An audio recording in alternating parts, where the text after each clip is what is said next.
குறுகிய கால இடைவெளியிலே சிங்கப்பூர் நகரிலே உங்களை எல்லாம் சந்தித்து உரையாடுகின்ற ஒரு வாய்ப்பினை ஏற்படுத்தி கொடுத்த ஐயா மணிமாறன் அவர்களே, ஐயா புருஷோத்தமன் அவர்களே,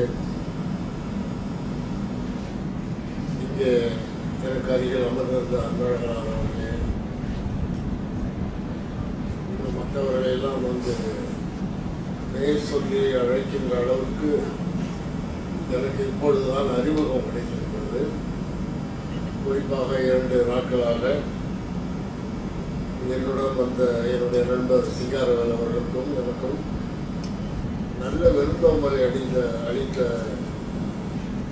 மணிமாறன் ஐயா துணைவியார் அவர்களே, இங்கு தமிழ் உணவை பருகுவதற்கு அவரோடு தங்களுடைய பணிகளை எல்லாம் ஒதுக்கி வைத்துவிட்டு இங்கே வந்திருக்கின்ற உங்கள் அனைவரையும் நான் முதற்கண் வணங்குகிறேன். கடல் கடந்த தமிழ் என்ற தலைப்பில் பேசுவது என்பது ஒரு பெரிய தலைப்பு. ஒரு குளத்து நீரை அல்லது ஆழியினுடைய நீரை ஒரு அகப்பையால் அள்ளி வேறொரு இடத்தில் கொட்டுவதற்கு ஒப்பாகும். ஏனென்றால் தமிழ் இந்த உலகம் தோன்றிய நாளிலிருந்தே தோன்றி இருக்க வேண்டும் என்பது என்னுடைய கருத்து. ஐயா பாவாணர் அவர்கள் தமிழர்களுடைய வரலாறு கிமு 50,000 ஆண்டுகளுக்கு முற்பட்டது என்று அவர் தன்னுடைய நூல்களில் எழுதியிருக்கிறார். 1940களிலே அவர் இந்த கருத்தை எழுதியிருக்கிறார். இப்பொழுதெல்லாம் அவரை பற்றி கேலியும் கிண்டலும் பேசுவார்கள். இன்றைக்கும் கூட தமிழகத்தில் இருக்கிற வரலாற்று ஆசிரியர்கள், தொல்லியல் துறையை சார்ந்தவர்கள் தமிழனுடைய வரலாறு, தமிழ் மொழியினுடைய வரலாறு கிமு 500 ஆண்டுகளுக்கு முற்படவில்லை என்ற கருத்தை வலியுறுத்தி பதிவு செய்து வருகிறார்கள். சென்ற ஆண்டு தமிழருடைய வரலாற்றை தொகுக்க வேண்டும் என்ற அளவிலே தொன்மையான தமிழனுடைய வரலாற்றை தொகுக்க வேண்டும் என்ற நிலையில் சென்னையில் உள்ள ஒரு நண்பர் மதுரையிலே ஒரு 25 தமிழறிஞர்களை கூட்டி இந்த தமிழருடைய வரலாற்றை எப்படி தொகுப்பது என்பதை கருத்துரை கூறுங்கள் என்று அழைத்திருந்தார். ஏறக்குறைய 75,000 ரூபாய் செலவு செய்து அவர்களுக்கு பயணப்படி அளித்து அந்த தமிழ் உணர்வாளர் எனது அன்பிற்குரிய நண்பர் வேலாயுதம் அவர்கள், அவருடைய சித்த மருத்துவமனை இங்கே சிங்கப்பூரில் கூட இருக்கு, அல்மா சித்த மருத்துவமனை இருக்கு. அந்த கூட்டத்தில் பேசியவர்கள் எல்லாம் தமிழனுடைய வரலாறு கிமு 500 ஆண்டுகளுக்கு முற்படவில்லை என்பதை உறுதியாக சொன்னார்கள். இதே கருத்தை வலியுறுத்தி தான் தமிழுக்கு செம்மொழி வழங்கிய செம்மொழி நிலையை வழங்கிய மத்திய அரசு, இந்திய அரசு தமிழனுடைய வரலாறு 1000 ஆண்டுகளுக்கு முற்பட்டது என்று அவர்கள் ஒரு குறிப்பை சொன்னார்கள்.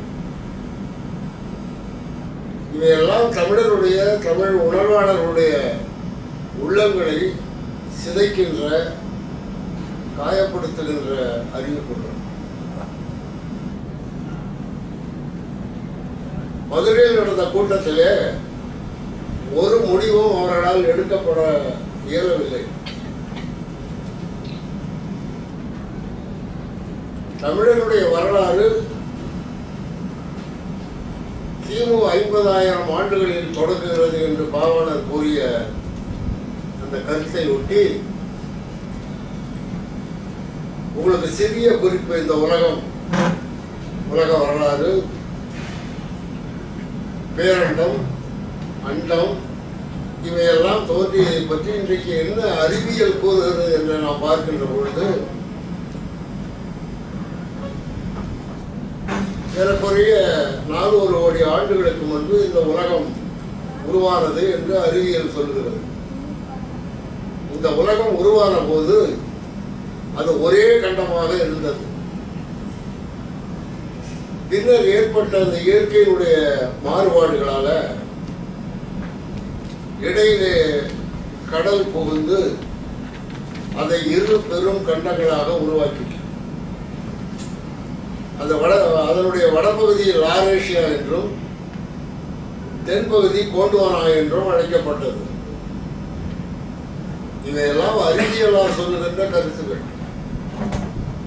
இந்த தென்பகுதியில் அமைந்திருந்த நிலநடுக்கோட்டுக்கு தெற்கே அமைந்திருந்த அந்த கோண்டுவானா என்ற கண்டம் பல கோடி ஆண்டுகளாக பல்வேறு இயற்கை சீற்றங்களின் காரணமாக பல நாடுகளாக பிரிந்தது. இன்றைக்கும் கூட நீங்கள் அந்த நிலநடுக்கோட்டுக்கு தெற்கே இருக்கக்கூடிய நாடுகளை எல்லாம் அந்த வரைபடத்தில் உள்ள நாடுகளை எல்லாம் வெட்டி அதை ஒன்றாக இணைத்து பார்ப்பீர்களே ஆனால் அவையெல்லாம் ஒரு கண்டமாக உருவாகும். எடுத்துக்காட்டாக சொல்ல வேண்டும் என்றால் ஆப்பிரிக்க கண்டத்தினுடைய அந்த வளைந்த பகுதியை பார்த்திருப்பீர்கள். அந்த வளைந்த பகுதியை தென் அமெரிக்காவோடு சரியாக இணைக்கலாம். இப்படி இந்த கோண்டுவானா என்ற கண்டம் உடைந்து சிதறி பல நாடுகளாக பிரிந்ததை பற்றிய ஒரு கருத்து ஏறக்குறைய 20ஆம் நூற்றாண்டினுடைய தொடக்கத்திலே அறிவியலாளர்கள்ட்ட இல்லை. 1924 வெகனர் என்ற ஒரு அறிவியல் ஆய்வாளர் நிலத்திற்கடியே தட்டுகள் மிதந்து கொண்டிருக்கின்றன, அந்த நெருப்பு குழம்பின் மேல் தட்டுகள் மிதந்து கொண்டிருக்கின்றன, இந்த தட்டுகளுடைய அசைவினால் தான் இயற்கையிலே எரிமலை வெடிப்புகள், நில அதிர்வுகள், ஆழி பேரலைகள் இவையெல்லாம் உருவாகின்றன என்ற ஒரு கருத்தை சொன்னார். முதல்ல அவர் தான் சொன்னார். அதை அப்பொழுது இருந்த அறிவியலாளர்கள் ஏற்றுக்கொள்ளவில்லை. வெகனர் தியரி என்று பெயர் அதற்கு. அதற்கு பிறகு அந்த தட்டுகளை எல்லாம் அவர் டெக்டானிக் பிளேட்ஸ் என்று அவர் பெயர் வைத்தார். கண்டங்கள் எவ்வாறு பிரிகின்றன என்ற கருத்து கான்டினென்டல் ட்ரிஃப்ட் அப்படிங்கிற ஒரு அறிவியல் கொள்கையில் விளக்கப்பட்டது. ஏறக்குறைய இந்த கருத்துக்களை எல்லாம் உள்வாங்கிக் கொண்ட அறிஞர்கள் 1962 இந்த continental drift, tectonic plates, movements of tectonic plates இவையெல்லாம் உண்மை என்ற அளவில் ஏற்றுக்கொண்டு இந்த உலகில் உள்ள நாடுகள் சிதைந்து விரண்டு பல்வேறு நாடுகளாக பிரிந்த உண்மையை ஏற்றுக்கொண்டார்கள். இது அறிவியல் கூறுகின்ற செய்தி. இந்த கோண்டுவானா கண்டத்தினுடைய ஒரு பகுதியாகத்தான் குமரி கண்டம் இருந்தது. குமரி கண்டம் என்பதுதான் தமிழனுடைய தாய் நிலம். இந்த கருத்தை சங்க இலக்கியங்களும் இறையனார் அகப்பொருள் மற்ற பிற்கால இலக்கியங்கள் எல்லாம் அதை பற்றி குறிப்பிட்டு சொல்கின்றன. இந்த இடைக்காலத்தில் 1920-30களில் தேவனைய பாவாணர் இந்த குமரி கண்ட கொள்கையை வலியுறுத்தி ஒரு ஆய்வுக் கட்டுரையை சென்னை பல்கலைக்கழகத்தில் அனுப்பிய போது இது ஆய்வுக்கு தகுதியற்ற கட்டுரை என்று திருப்பி அனுப்பப்பட்டது. தமிழ் அறிஞர்களிலே பல பேர் குமரி கண்டம் என்பது ஒரு கற்பனை கண்டம், தமிழர்கள் தங்கள் பெருமையை உயர்த்திக் கொள்வதற்காக சொல்லப்படுகின்ற ஒரு உண்மையற்ற செய்தி என்றெல்லாம் அவர்கள் பேசி வந்தார்கள், எழுதி வந்தார்கள். ஆனால் பாவாணர் கடைசி வரையில அந்த குமரி கண்ட கொள்கையை பற்றி நின்றார். அவருக்கு பிறகு அந்த கொள்கையை பற்றி பேசுவதற்கு ஆள் இல்லாமல் போய்விட்டது. தமிழ் அறிஞர்களிலே பல பேர் அதை நிறுவுவதற்கான சான்றுகள் இல்லை. ஆகவே இதை ஒரு கற்பனை கண்டம் என்றுதான் நாம் கூற வேண்டும் என்ற அளவிலே அவர்கள் ஒரு முடிவை எடுத்தார்கள். இந்த பாவாணருடைய குமரி கண்ட கொள்கை என்னை வெகுவாக தொட்டது. இதனுடைய உண்மைகளை அறிய வேண்டும், இதற்கு வரலாற்று தொடர்பான சான்றுகளை அளிக்க வேண்டும், அறிவியல் தொடர்பான சான்றுகளை கொடுத்து நிறுவ வேண்டும் என்ற ஒரு உணர்வு எனக்கு ஏறக்குறைய ஒரு 20 ஆண்டுகளாக அதற்கான சான்றுகளை எல்லாம் நான் தேடி அலைந்தேன். தமிழ் அறிஞர்களை பொறுத்த வரையில சங்க இலக்கியங்களை பற்றி பேசுவார்கள், தொல்காப்பியத்தை பேசுவார்கள், பிற்கால பக்தி இலக்கியங்களை பேசுவார்கள், அதற்கு விளக்கம் சொல்லுவார்கள். அறிவியலை பற்றி பேச மாட்டார்கள், வரலாற்றை பற்றி பேச மாட்டார்கள். இன்னும் நிலவியல், புவியியல், ஆழ்கடலியல் இதை பற்றியெல்லாம் எதுவுமே தெரியாது. இப்ப இருக்கிற தமிழறிஞர்களுக்கு 2000 ஆண்டுகளுக்கு முன்பு இருந்த தமிழறிஞர்களுக்கு அத்தனையும் தெரிந்திருந்தது. அக்காலத்து சங்ககால புலவர்கள் எல்லாம் அனைத்து துறையிலும் அறிவியல் துறை உள்ளிட்ட அனைத்து துறையிலும் அறிஞர்களாக இருந்தாங்க.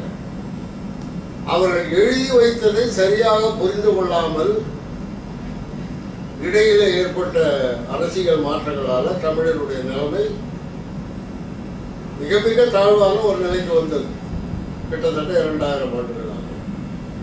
இப்ப இந்த கோண்டுவானா கண்டம் உடைந்த போது அதனுடைய ஒரு பகுதியாகத்தான் தென்னிந்தியா, இலங்கை உள்ளிட்ட நாடுகள் எல்லாம் உருவாகின. மடகாஸ்கர், லட்சத்தீவுகள், மாலத்தீவு, அந்தமான் நிக்கோபார் தீவு, இது போன்ற சிறு சிறு தீவுகள் எல்லாம் ஏறக்குறைய கிமு 20,000 ஆண்டுகளுக்கு பிறகு உருவானவை. இது இந்த அறிவியல் செய்திகள் அது சுருக்கமாக நான் சொல்ல விரும்புகிறேன். அதை பற்றி பேசுவதென்றால் பல மணி நேரமாகும். இந்த குமரி கண்டம் அழிந்த பிறகு இலங்கை அந்த அழிவு காலத்துல தான் இலங்கை தமிழ்நாட்டிலிருந்து பிரியுது. அது வரையில இலங்கை தமிழ்நாட்டோடு இணைந்திருந்த ஒரு நாடு. இந்த குமரி கண்ட கொள்கையை நாம் வலியுறுத்தி, அதை முன்னிறுத்தி, அதற்கான சான்றுகளை அளித்து நாம் அந்த கொள்கையை நிலைநாட்டாமல் போய்விட்டால் தமிழனுடைய வரலாறு கிமு 500 ஆண்டுகளில் தான் அடங்கும். தமிழருடைய உயிர் மூச்சான கொள்கை இந்த குமரி கண்ட கொள்கை.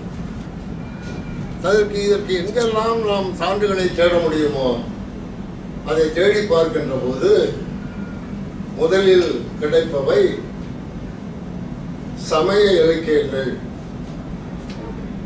சமய இலக்கியங்கள் என்று சொல்கின்ற அளவில் குறிப்பாக மேலை நாட்டு சமய இலக்கியங்கள், சுமேரிய இலக்கியம், பாபிலோனிய இலக்கியம், போனீஷிய இலக்கியம், உகாரிட் என்ற நாட்டினுடைய இலக்கியம், எகிப்திய இலக்கியம், கிரேக்க இலக்கியம், அரபு இலக்கியம், இவையெல்லாம் அந்த வெள்ளத்தை பற்றி குறிப்பிடுகின்றன. ஒரே மாதிரி ஒரே கருத்தை, ஒரே கதையை நான் சொன்ன இத்தனை நாடுகளினுடைய இலக்கியங்களும் குறிப்பிடுகின்றன. அவர்களையும் தாண்டி சமஸ்கிருதத்திலே மனுஸ்மிருதி, மனுநூல் என்ற ஒரு நூலில இந்த உலகத்தை ஒரு பெருவெள்ளம் அழித்ததற்கான செய்தி வருகிறது. இதற்கு பிறகு நமக்கு தமிழகத்துக்கு நாம் வரும்போது இறையனார் அகப்பொருள் மிக தெளிவாக கூறுகிறது இந்த குமரி கண்ட அழிவை பற்றி. அதை தொடர்ந்து வருகின்ற புறநானூறு, சிலப்பதிகாரம் போன்ற நூல்கள் எல்லாம் அந்த குமரி கண்டத்தை அழிவை பற்றி கூறுகின்றன. பகுருளி ஆற்றுடன் பன்மலை அடுக்கத்து குமரி கோடும் கொடுங்கடல் கொள்ள என்று சிலப்பதிகாரம் சொல்லுது. பகுருளி ஆற்று பல மலை தொடர்கள் இருந்த அந்த குமரி கண்டத்தை கொடுங்கடல் கடல் கொண்டது என்று தெளிவாக சிலப்பதிகாரம் சொல்கிறது. அதே இறையனாராக பொருள் சொல்கிறது. இந்த உலகத்தில் தோன்றிய முதல் பேரரசு எது என்று நாம் பார்க்கின்ற பொழுது குமரி கண்டத்தை ஆண்ட பாண்டிய பேரரசு தான் உலகின் முதல் பேரரசு என்பதற்கான சான்றுகள்லாம் தெளிவா இருக்கு. இந்த குமரி கண்டத்தில் இருந்த பேரரசு எப்பொழுது நிலை கொண்டிருந்தது? கிமு 20,000 ஆண்டுகளில் குமரி கண்டத்திலே பாண்டிய பேரரசு நிலை கொண்டிருந்தது, ஆட்சி செய்தது. இந்த வெள்ளம் எப்போ வந்தது? இந்த இயற்கை பேரழிவு எப்பொழுது நடந்தது? இதை பற்றிய ஆய்வுகள் எல்லாம் இப்பொழுது அறிவியலாளர்களும் ஆழ்கடல் ஆய்வுகளும் அதை முன்னின்று நடத்தி ஒரு கருத்தை வெளியிட்டிருக்கிறார்கள். கிமு 18,000 ஆண்டுகளிலிருந்து 12,000 ஆண்டுகள் வரையில ஏறக்குறைய 6,000 ஆண்டு கால அளவில் இந்திய பெருங்கடல் கொஞ்சம் கொஞ்சமாக சிறிது சிறிதாக கடலில் மூழ்கி போனது என்பதை இன்றைக்கு அறிவியல் ஏற்றுக்கொண்டிருக்கிறது, ஆழ்கடலியல் ஏற்றுக்கொண்டிருக்கிறது, நிலவியல் ஏற்றுக்கொண்டிருக்கிறது. அந்த இந்திய பெருங்கடலில் நிலை கொண்டிருந்த நிலப்பரப்பு தான் அந்த குமரி கண்டம். 2 மீன்கள் நடுவிலே ஒரு செங்கோல், இதுதான் பாண்டியனுடைய அடையாளம். நீங்கள் மதுரைக்கு சென்றீர்கள் என்றால் அந்த மதுரை தொடர்வண்டி நிலையத்தில் உள்ளே நுழையும் போது வலது பக்கத்தில் 2 மீன்கள், ஒரு வளைந்த செங்கோல், அதுதான் அவங்களுடைய எம்பளம், அடையாளம், இலச்சினை. இந்த மீன் என்ற அந்த தமிழனுடைய அந்த அடையாளம் இன்றைக்கு உலகம் முழுவதும் இருக்கு. தென்கொரிய நாட்டினுடைய கொடியை நீங்கள் பார்த்திருப்பீர்கள் என்று கருதுகிறேன். அது ஏறக்குறைய ஒரு வட்டத்திலே உள்ள பகுதியை அவர்கள் அது ஒரு டிசைன் மாதிரி இருக்கும். நீங்கள் இப்பொழுது அடுத்தது போய் பாருங்க. அந்த தென்கொரிய நாட்டினுடைய கொடியினுடைய நாட்டினுடைய அடையாளம் இந்த 2 மீன், இரட்டை மீன். இந்த மீன் என்ற சொல்லுதாங்க உலகம் பூரா பரவி இருக்கு, எல்லா மொழிகளிலும் இருக்கு. கிமு 1000-1500 ஆண்டுகளுக்கு முன்பு ரோமாபுரியில் ஆண்ட அரசுகளுடைய சின்னம் எது என்று பார்த்தால் அந்த இரட்டை மீனும் அந்த வளைந்த கோபுரமும் தான். கிமு 1500 ஆண்டுகளில் ரோமாபுரியில் இருந்த மன்னர்களுடைய அடையாளம் இரட்டை மீன், பாண்டியனுடைய இலச்சினை இருந்திருக்கு. கிரேக்க நாட்டு கதையில பாத்தீங்கன்னா 13 பாண்டிய மன்னர்களை பற்றி குறிப்பு வருது. அந்த பாண்டியன் 1, பாண்டியன் 2 பேர் மிகச்சிறந்த அந்த அரச மரபிலே சிறந்தவர்கள் என்ற குறிப்பு இருக்கு.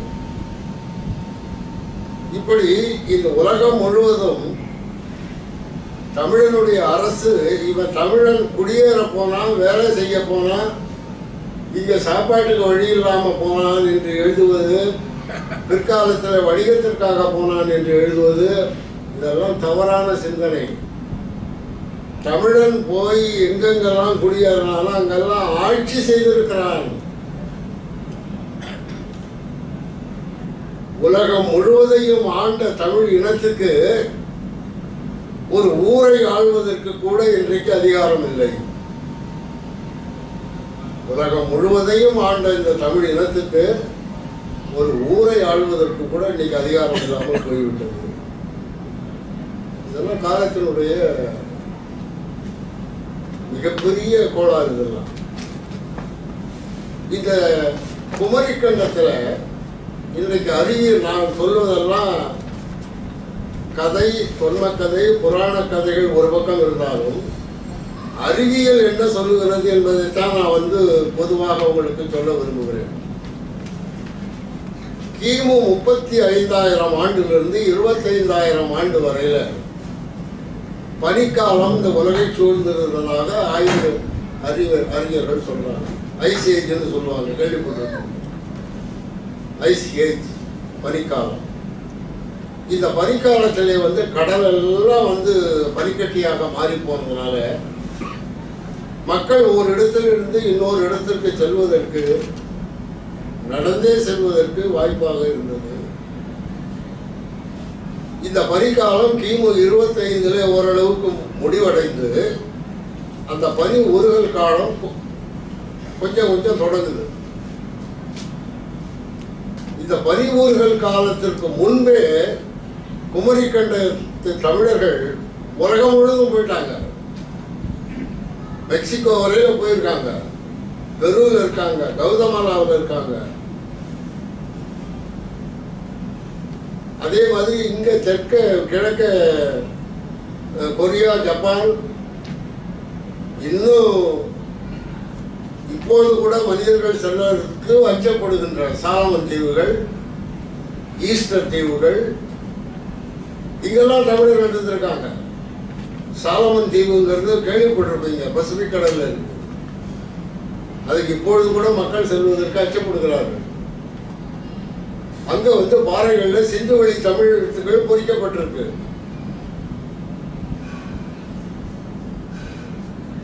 சாலமன் தீவுகள்ல பாத்தீங்கன்னா பெரிய பெரிய சிலைகள் இருக்கும். நீங்க தொலைக்காட்சியில எல்லாம் பார்த்துருக்கலாம்.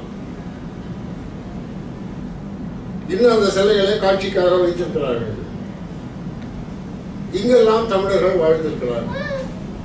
இவர்கள் எப்படி அங்க போனாங்க?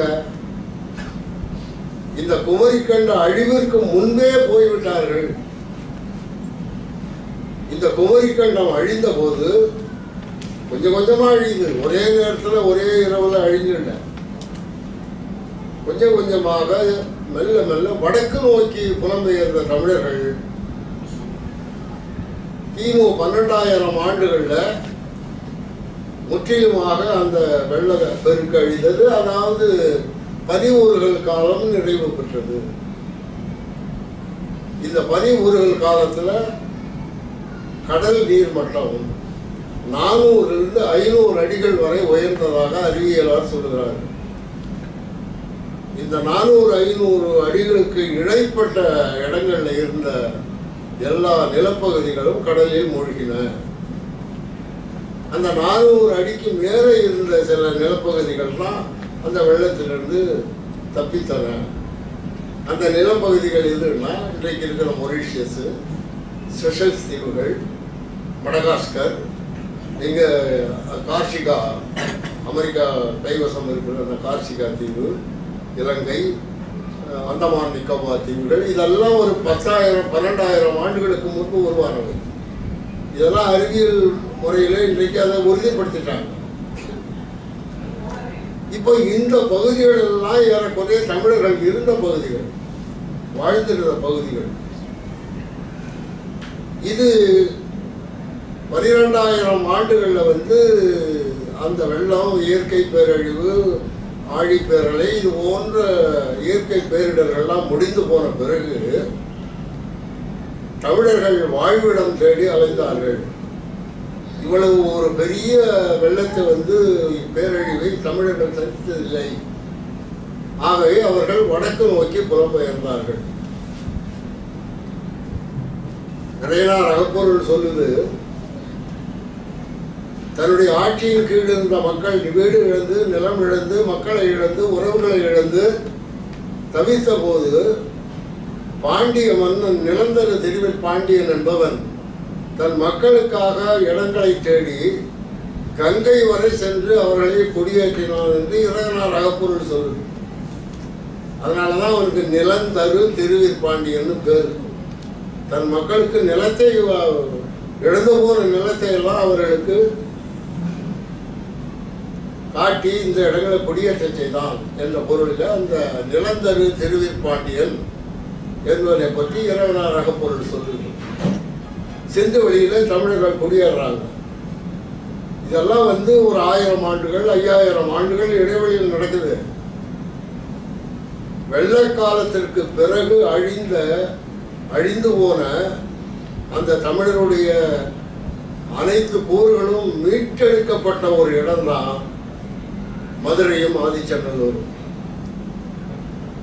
தமிழகத்தினுடைய முதல் வேளாண் நாகரிகம் இந்த அக்ரேரியன் கல்ச்சர் என்று சொல்லக்கூடிய அந்த நாகரிகத்தை குமரிக்கண்டத்தில் என்ன வகையிலே அவர்கள் அந்த வேளாண்மை தொழிலை செய்தார்களோ அதை வைகை ஆற்றிலும் தாமிரபரணி ஆற்றிலும் கரையிலும் அவர்கள் தொடர்ந்தார்கள். அதுதான் முதல் நாகரிகம், வேளாண்மை நாகரிகம். வெள்ளக்காலத்திற்கு பிறகு கிமு 10,000 ஆண்டுகளில் தமிழர்கள் உருவாக்கிய நாகரிகம் மதுரையிலும் ஆதிச்சநல்லூர்ல தான். இந்த கிமு 10,000 ஆண்டுகளில் உலகத்தில் நீங்கள் எந்த நாட்டை எடுத்துக்கொண்டாலும் வேளாண்மை என்பது இல்லை. பயிர் தொழில் எவருமே செய்யவில்லை. அவர்களாம் என்ன சாப்பிட்டாங்க? வேட்டையாடி சாப்பிட்டாங்க, அன்றாட உணவை தேடி சாப்பிட்டாங்க. இந்த உலகத்திற்கு நெல்லை அறிமுகம் செய்தவன் தமிழன்.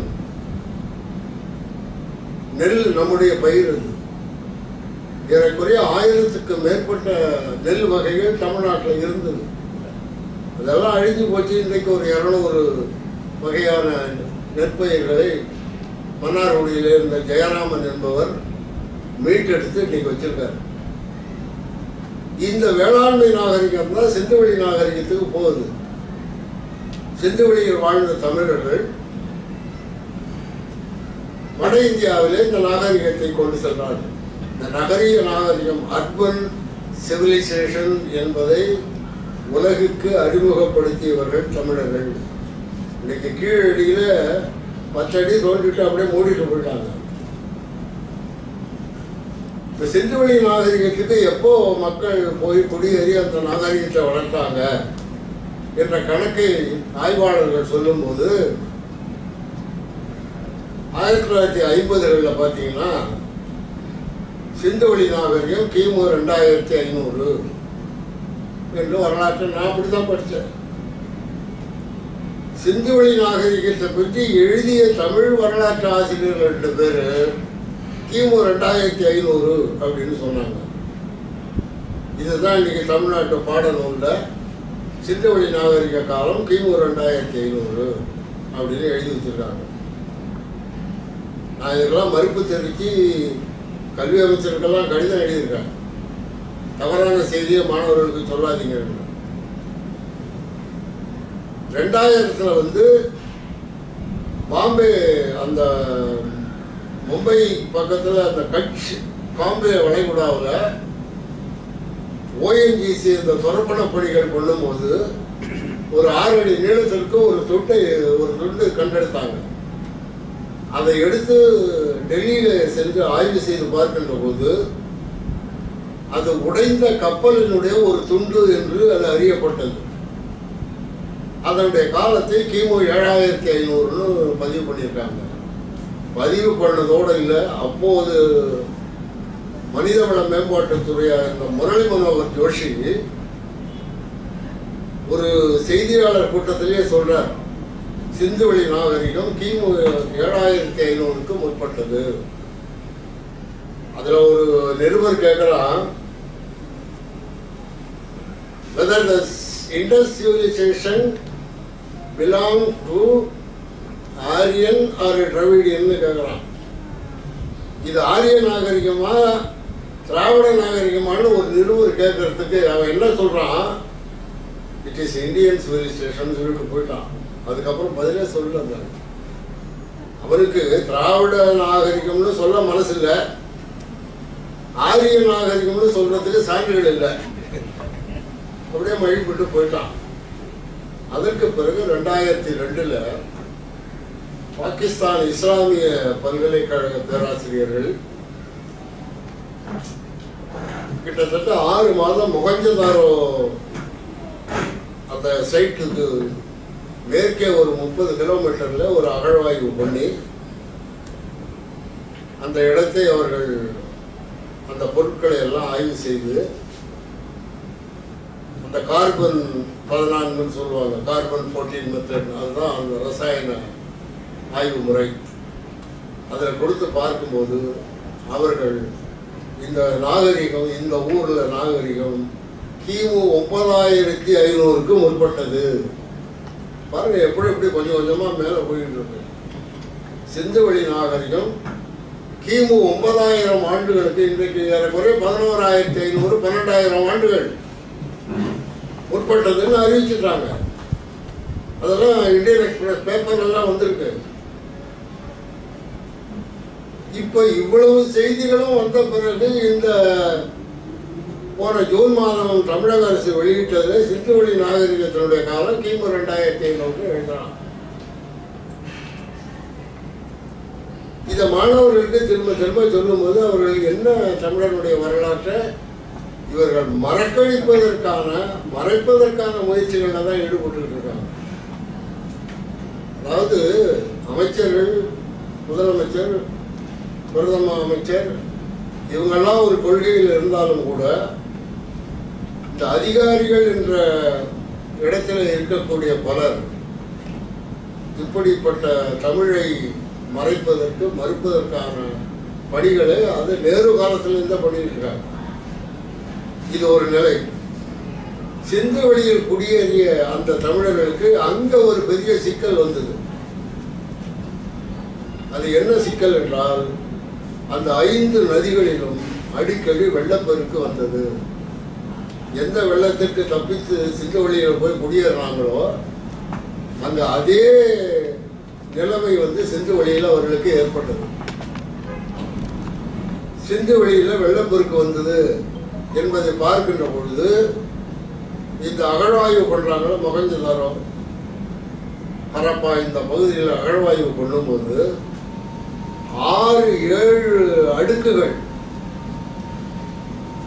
ஒரு ஸ்லாப் மாதிரி மணல் படிஞ்சிருக்கு.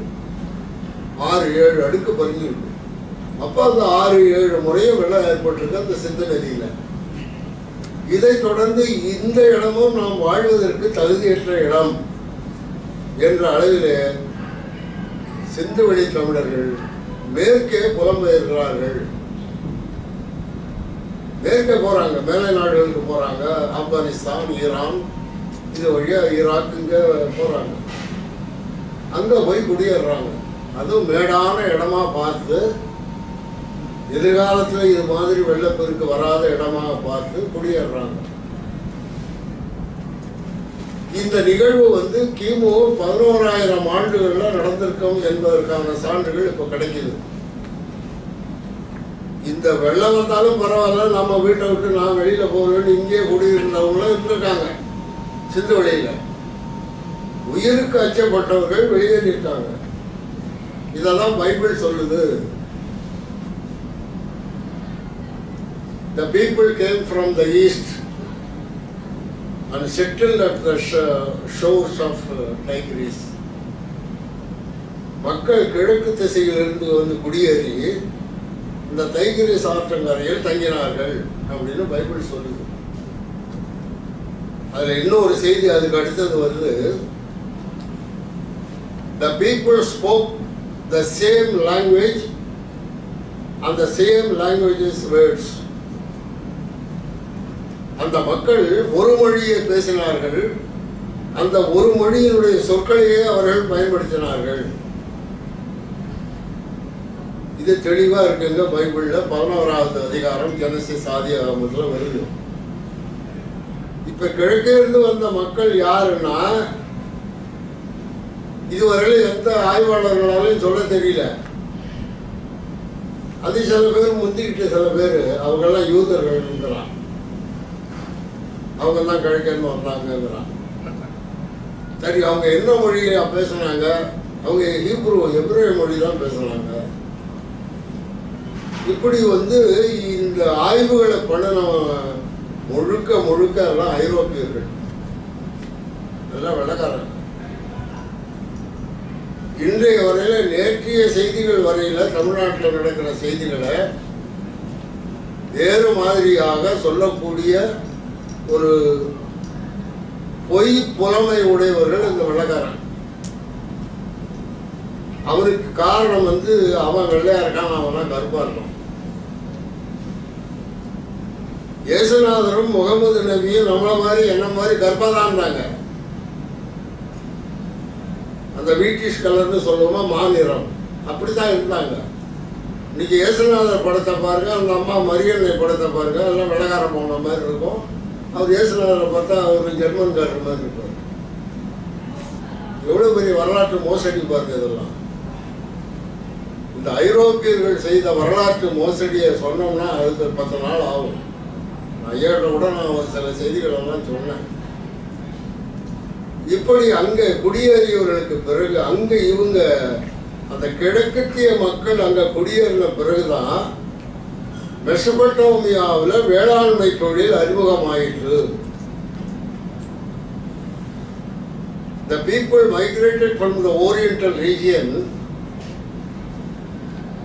தெளிவாக அப்படியே எழுதுறாங்க வரலாற்று ஆசிரியர்கள். Introduced the agriculture in Iraq, Mesopotamia அப்படின்னு. அதுக்கு முன்னாடி அங்கே இருந்தால் என்ன செய்யலாம்? வேட்டையாடி உணவு சாப்பிட்டாங்க, அன்றடிக்கு சாப்பிட்டாங்க. இந்த அர்பன் சிவிலைசேஷன் நகரிய நாகரிகத்தை முதல்ல தமிழர்கள் தான் உருவாக்குறாங்க. இதை தமிழர்கள் தான் உருவாக்குனாங்க என்ற செய்தியை ஒரு 50 ஆண்டுகளுக்கு முன்பு யாருக்கும் தெரியல. ஃபாதர் ஹீராஸ்ன்னு ஒருத்தர் இருந்தாருங்க, பம்பாய் பல்கலைக்கழகத்தில் வரலாற்றுத்துறை பேராசிரியராக இருந்தார். ஒரு ஐரிஷ்காரர், ஒரு ஃபாதர். அவருக்கு தமிழ், தெலுங்கு, கன்னடம், மலையாளம், துளு, ஹிந்தி, சமஸ்கிருதம் எல்லாம் தெரியும் அவருக்கு. அவர் ஒரு பன்மொழி புலவர். அவர் தான் முதல் என்ன சொல்றாரு, சிந்து வழி நாகரிகம் தமிழருடைய நாகரிகம் அப்படின்னு 1932 சொன்னார். உலகத்திற்கு முதல்ல தமிழர்களை அறிமுகம் செய்தது ஃபாதர் ஹீராஸ் என்ற ஹாலண்டுக்காரர், இந்த ஐரிஷ்காரர். அதன் பிறகு ஒரு 4 ஆண்டுகள் கழித்து என்ன சொல்றாரு, சுமேரியர் என்ற ஒரு இனம் சிந்து வழியிலிருந்து குடிபெயர்ந்து மெசபடோமியா சென்று அங்கு வாழ்ந்தார்கள். அந்த சுமேரிய இனம், the Sumerians were none but Tamils, தெளிவாக எழுதுறாரு. சுமேரியர்கள் தமிழர்களே அப்படின்னு அவர் எழுதுறார். இதை எழுதின பிறகு இந்தியாவில் உள்ள இந்த ஆரிய சார்புடைய வரலாற்று ஆசிரியர்கள்லாம் இவன் கிறுக்கன், பைத்தியக்காரன், இவனுக்கு வரலாறே தெரியல, இவன் சொல்றதெல்லாம் நம்பாதீங்கன்னு எழுதுறான். அவர் ஃபாதர் ஹீராஸ் எழுதினதுக்கு பிறகு அவர் மிக தெளிவாக அந்த இந்த ஓரியண்டல் டிராவிடியன் கல்ச்சர்னு அழகாக எழுதியிருக்காரு. இந்த பாம்பே செயின்ட் ஜான்ஸ் கல்லூரியில் ஒரு பிரின்சிபாலாக இருந்து ஓய்வு பெற்றவர். இந்த செய்திகள் எல்லாம் நான் அறிய வேண்டும் என்பதற்காக 2015 பாம்பே அந்த கல்லூரிக்கு போய் அந்த நூல் நிலையத்தில் ஒரு அம்மா, பெங்களூர் லேடி ஒரு அம்மா இருந்தாங்க, கேட்டேன். இந்த மாதிரி ஃபாதர் ஹீராஸ் எழுதின மேனுஸ்கிரிப்ட்லாம் அங்கே கைப்பொடிகள் இருக்குன்னு சொல்கிறாங்க, அதை பார்க்கணுன்னு. அந்த அம்மாவுக்கு ஒரே வியப்பு, நீ யாருமே இது வரல என்கிட்ட வந்து கேட்குறீங்க, நீங்கள் தாங்க முதல்ல வந்து கேட்குறீங்கன்னு. அப்புறம் சில இதெல்லாம் எடுத்து காட்டினாங்க என்கிட்ட, கைப்பட எழுதியிருக்காரு. அதில் பாதி நூல்களாக வந்திருக்கு, மீதி நூல்களாக வரல, அப்படியே எழுத்து படிவத்திலே இருக்கு. இன்றைக்கு அந்த கிறிஸ்துவ பாதிரிமார்களுக்கு இந்த மாதிரி நூல்கள் எல்லாம் அச்சு மக்கள்கிட்ட கொடுக்கணுங்கிற சிந்தனை எல்லாம் ஒன்றும் கிடையாது. அவங்க சிந்தனை வேற மாதிரி போயிட்டு இருப்பேன். அதனால இது அவங்க கவனிக்க போறதில்லை. நான் அந்த அம்மாட்ட சொல்லிட்டு வந்து இதை பத்திரமாவது வச்சிருங்க, ஒன்று பண்ணாலும் பரவாயில்ல, பத்திரமா அந்த பூச்சரிக்காம வச்சிருங்க. இப்போ அந்த ஃபாதர் ஹீராஸ் சொன்ன செய்திகளுடைய அடிப்படையில் 1850க்கு பிறகு அமெரிக்காவில் இருந்தும் பிரிட்டன்ல இருந்தும் பல அறிஞர்கள், தொல்லியல் ஆய்வாளர்கள் ஈராக் முழுவதும் ஏறக்குறைய வந்து எல்லா ஊர்லேயுமே அகழ்வாய்வு பண்ணிட்டான். ஈராக்லேயும் ஈரான்லேயும் அகழ்வாய்வு பண்ணியிருக்காங்க. அவ்வளோ ஊர்களை அகழ்வாய்வு பண்ணி அந்த சுமேரியன் ஸ்கிரிப்ட் அவங்க என்ன எழுதியிருக்காங்க அப்படிங்கிறது எடுத்திருக்காங்க. அப்போ எப்படி அவங்க எழுதியிருக்காங்க, ஒரு 3 அடிக்கு 3 அடி களிமண் தட்டு, களிமண்ணால் ஒரு பலகை மாதிரி செய்வாங்க. அது பச்சையாக இருக்கும்போது அதில் எழுதுவாங்க. அதை அப்படியே எடுத்து சூளையில் போட்டு சுடுவாங்க, பானை சுடுற மாதிரி. அதை அப்படியே எடுத்து வச்சுக்குவாங்க. இதுதாங்க அவங்க பேப்பர். சுமேரியர்கள் எழுதின பேப்பர் அதுதான், களிமண் தட்டு, கிளே பிளேட்ஸ். அவங்க எழுதின அந்த எழுத்து முறையை வந்து இப்போ யூனிஃபார்ம் லெட்டர்ஸ், ஆப்பு எழுத்து முறை என்று அவர்கள் ஐரோப்பியர்கள் பேர் வச்சிருக்காங்க. அது மேலே பெருசாக இருக்கும், கீழே சின்னதாக வரும். இந்த ஆப்பு வந்து அப்படி இருக்கும் பாருங்க, அதனால அந்த யூனிஃபார்ம் அப்படின்னு பேர் வச்சிருக்காங்க.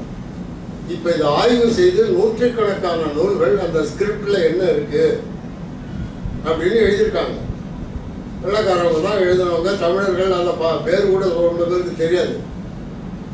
இதை பற்றிய செய்திகள் நூற்றுக்கணக்கான நூல்கள் வெளியில் வந்துடுது.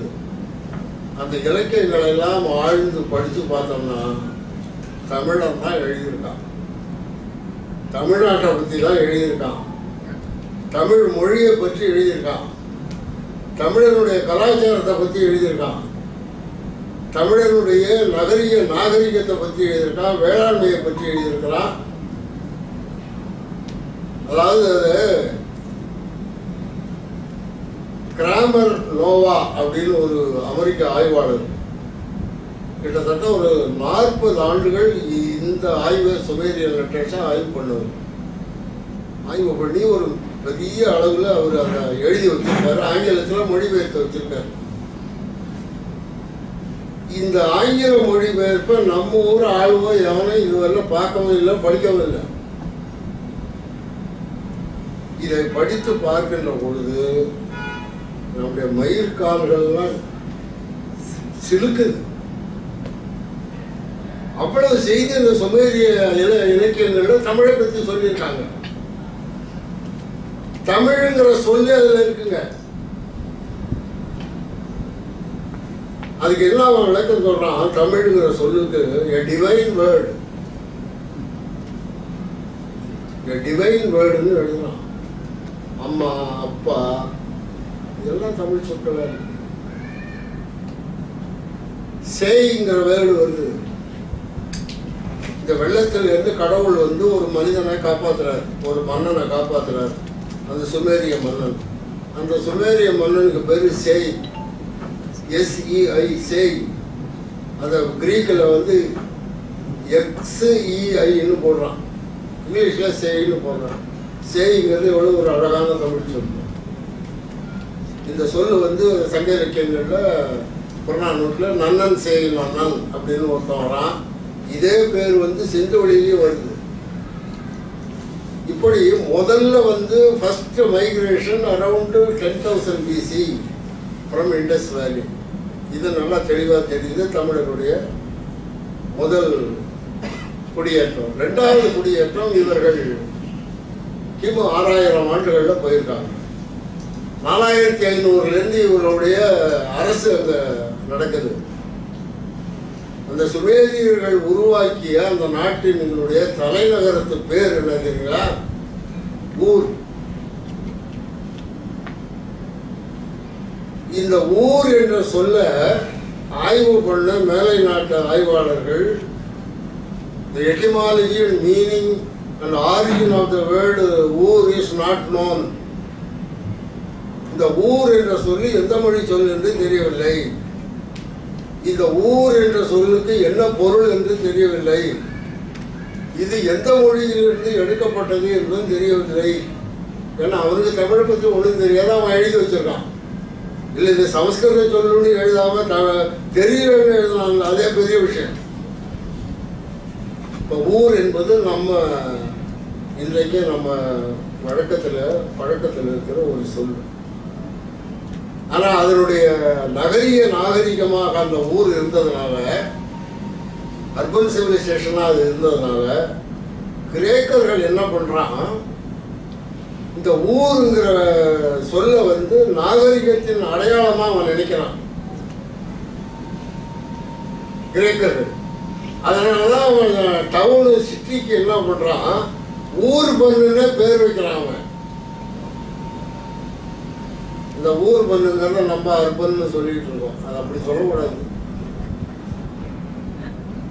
அவன் ஊர் பண்ணுன்னு தான் சொல்லியிருக்கான் அவன் கிரேக்க மொழியில. இப்படி கொஞ்சம் கொஞ்சமா போகுதுங்க. காலம் கெடுது. அது நிறைய செய்திகளை சொல்ல முடியல என்னால். ஒரே ஒரு செய்தியை மட்டும் சொல்லி நான் முடிக்கிறேன். 1771 இங்கிலாந்தில் ஏற்பட்ட அந்த தொழில் புரட்சி காரணமா ஐரோப்பியர்கள் உலகம் பூரா சுற்றுறான். உலகின் பல நாடுகளுக்கு போறான். பல இன மக்களை சந்திக்கிறான். பல மொழிகள் பேசுகின்ற மக்களை பார்க்குறாங்க. பிரெஞ்சுக்காரன் போகிறான், ஜெர்மன்காரன் போகிறான், போர்ச்சுகீஸு, ஸ்பானிஷு, இங்கிலீஷு எல்லாம் போகிறாங்க. இவரை போய் இந்த மக்களை சந்தித்து பார்க்கும்போது சில சொற்கள் அவர்கள் மொழியில் இருப்பதை உணர்கிறார்கள். இதெல்லாம் நம்ம பிரெஞ்சில் இருக்குது இந்த வேர்டு, இது எப்படி தமிழில் இருக்குது, மலாயில் இருக்குது, சீனத்தில் இருக்குது, ஜப்பானியத்தில் இருக்குன்னு அவனுக்கு ஒரு பொறி தட்டுது. இந்த அனுபவங்களை எல்லாம் வைத்து ஸ்க்ளோசர் ஈகான் அப்படின்னு 2 மொழியியல், அவன் தான் ஃபஸ்ட்டு முதல் மொழியியல் ஆய்வாளர்னு சொல்லணும். அவங்க என்ன பண்ணுறாங்க, இந்த மொழியை பற்றி ஒரு ஆய்வு பண்ணுறாங்க. முதல்ல அவன் தான் பண்ணுறான். அந்த மொழியை பற்றி ஆய்வு பண்ணுவதற்கு அவன் எடுத்துக்கொண்ட பொருள், எடுத்துக்கொண்ட இலக்கியம் எதுனா பைபிள் தான். பைபிள்லையும் குறிப்பாக அவன் எதை எடுக்கிறான்னா, நான் முதல்ல சொன்னல, மக்கள் கிழக்கு திசையிலிருந்து தைகிரிஸ் ஆற்றங்கரையில் குடியேறினார்கள், அவர்கள் ஒரு மொழியே பேசினார்கள், அந்த ஒரு மொழி சொற்களையே பேசினார்கள் இருந்ததில்லை. இதுதாங்க அவனுக்கு பேசு. இதை எடுத்து வச்சுக்கிட்டான். இதற்கு பிறகு இந்த மொழிகள் எல்லாம் ஆய்வு பண்ணுறாங்க. ஆய்வு பண்ணி அவன் 3 வகையை பிரிக்கிறான் அந்த உலக மொழிகளை. செமிட்டிக், ஹேமட்டிக், இண்டோ யூரோப்பியன் அப்படின்னு 3 பகுதியாக பிரிக்கிறான். இந்த 3 மொழிகளுக்குள்ளே தொடர்புகள் இருக்குங்கிறதையும் அவன் உறுதிப்படுத்துறான். இந்த செமிட்டிக் என்ற மொழி ஈரான் ஈராக்கில் பேசப்பட்ட மொழி.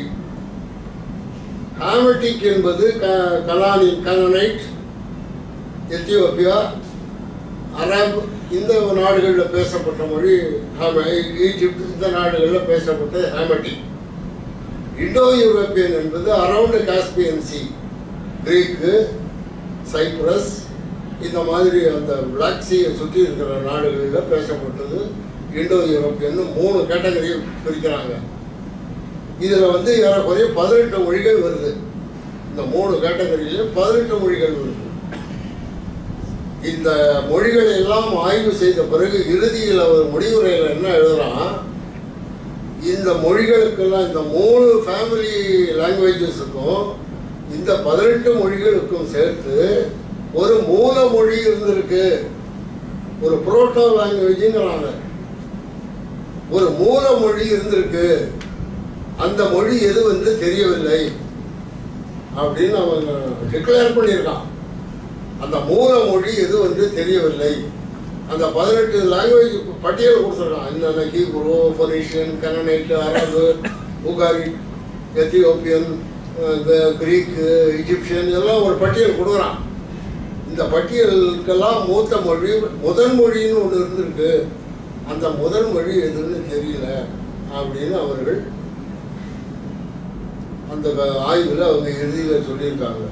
இப்போ அந்த முதல் மொழி தமிழ் தாயான்னு நான் சொல்றேன்.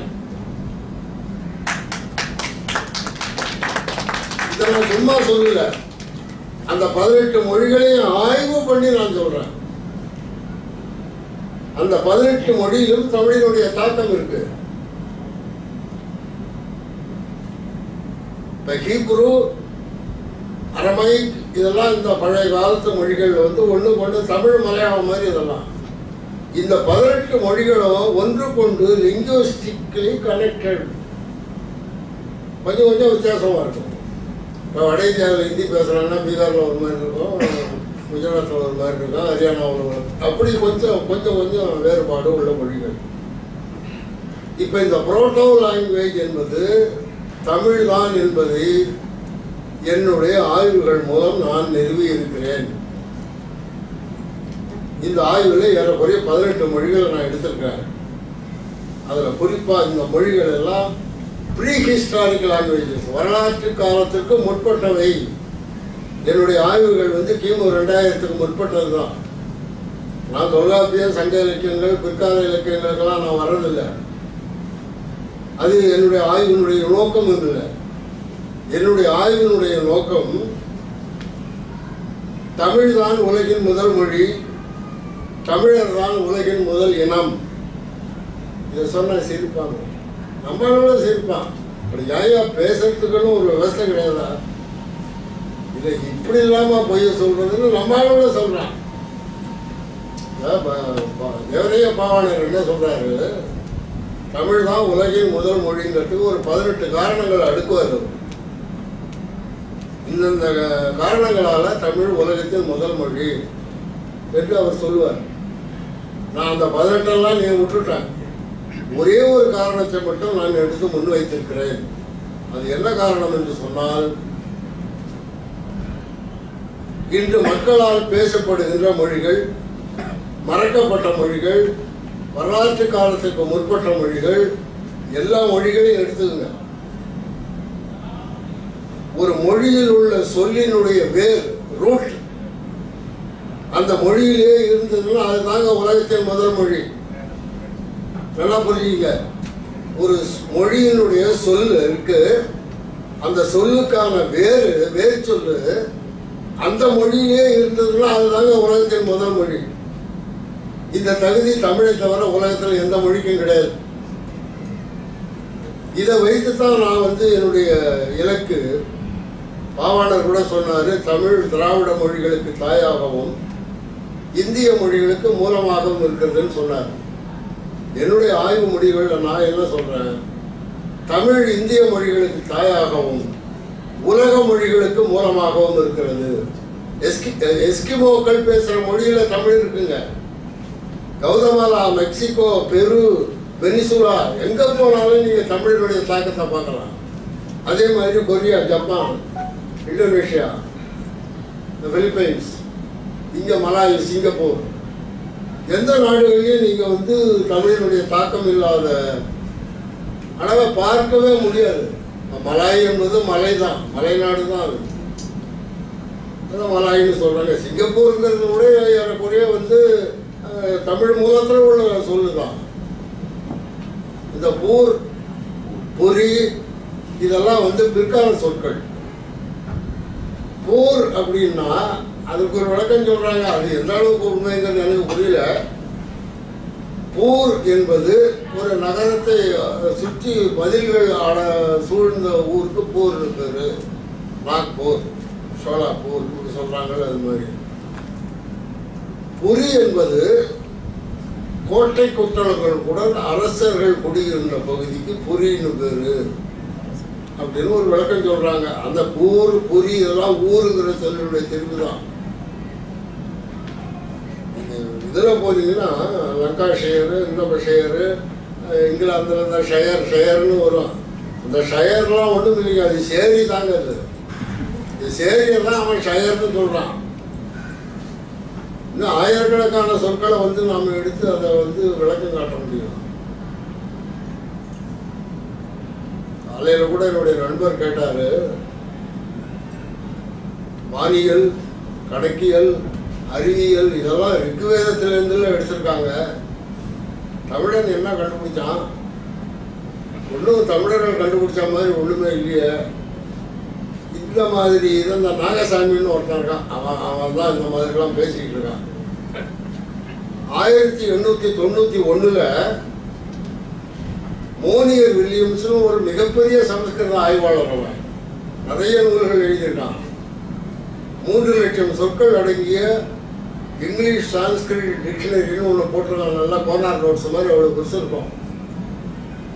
அதில் இந்த ரிக்குவேதத்தை பற்றி அவன் சொல்லுகின்ற பொழுது என்ன சொல்கிறான், ரிக்குவேதத்தில் காணப்படுகின்ற வானியல் தொடர்பான செய்திகள் அனைத்தும் ஆரியர்கள் பஞ்சாபில் குடியேறுவதற்கு முன்பு 4000-5000 ஆண்டுகளுக்கு முன்பு இந்திய பழமொழியினரால் கண்டுபிடிக்கப்பட்டு, அது நடைமுறைப்படுத்தப்பட்டு வந்தது. வானியலுக்கும் ஆரியர்களுக்கும் எந்த தொடர்பும் இல்லைன்னு முடிக்கிறாங்க அவன். There is no connection regarding the astronomy between Aryans and their Veda. தெளிவா சொல்றாங்க ஒரு சமஸ்கிருத அறிஞர். இங்க நம்ம ஆளு பூரா பார்த்தீங்கன்னா எல்லாம் வேதத்துல இருந்து தாங்க வந்தது. வேதம் எப்போ வந்ததுன்னு அதை சொல்ல மாட்டான். உங்களுக்கு தமிழனுடைய அறிவியலை பற்றி மட்டும் ஒரு சின்ன கருத்தை சொல்லிட்டு நான் முடிச்சுக்கிறேன். 15ஆம் நூற்றாண்டு வரையில இந்த உலகம் தட்டையாக தான் இருந்ததுன்னு நினச்சிட்டு இருந்தான். ரொம்ப தூரம் போகாதீங்க, கீழே விழுந்துருவீங்க. இல்லையா, உலகம் தட்டையா இல்லை, உருண்டையா தான். அவர் போப்பாண்டவர் என்ன பண்ணார், 2 பேரும் முடிச்சு உள்ளே போடுறான்ட்டாரு. பைபிளில் உலகம் உருண்டைன்னு எங்கே எழுதியிருக்கு? இவன் எல்லாம் வந்து புதுசாக சொல்கிறான், 2 பேரும் முடிச்சு உள்ளே போடுறாங்க. 28 நாள் கல்லில் ஜெயிலில் இருந்தால், இருட்டாரில் இருந்தால், வெளியே வந்து கண்ணை தோண்டு பார்க்குறான். அவன் 2 கண்ணுமே போயிட்டு.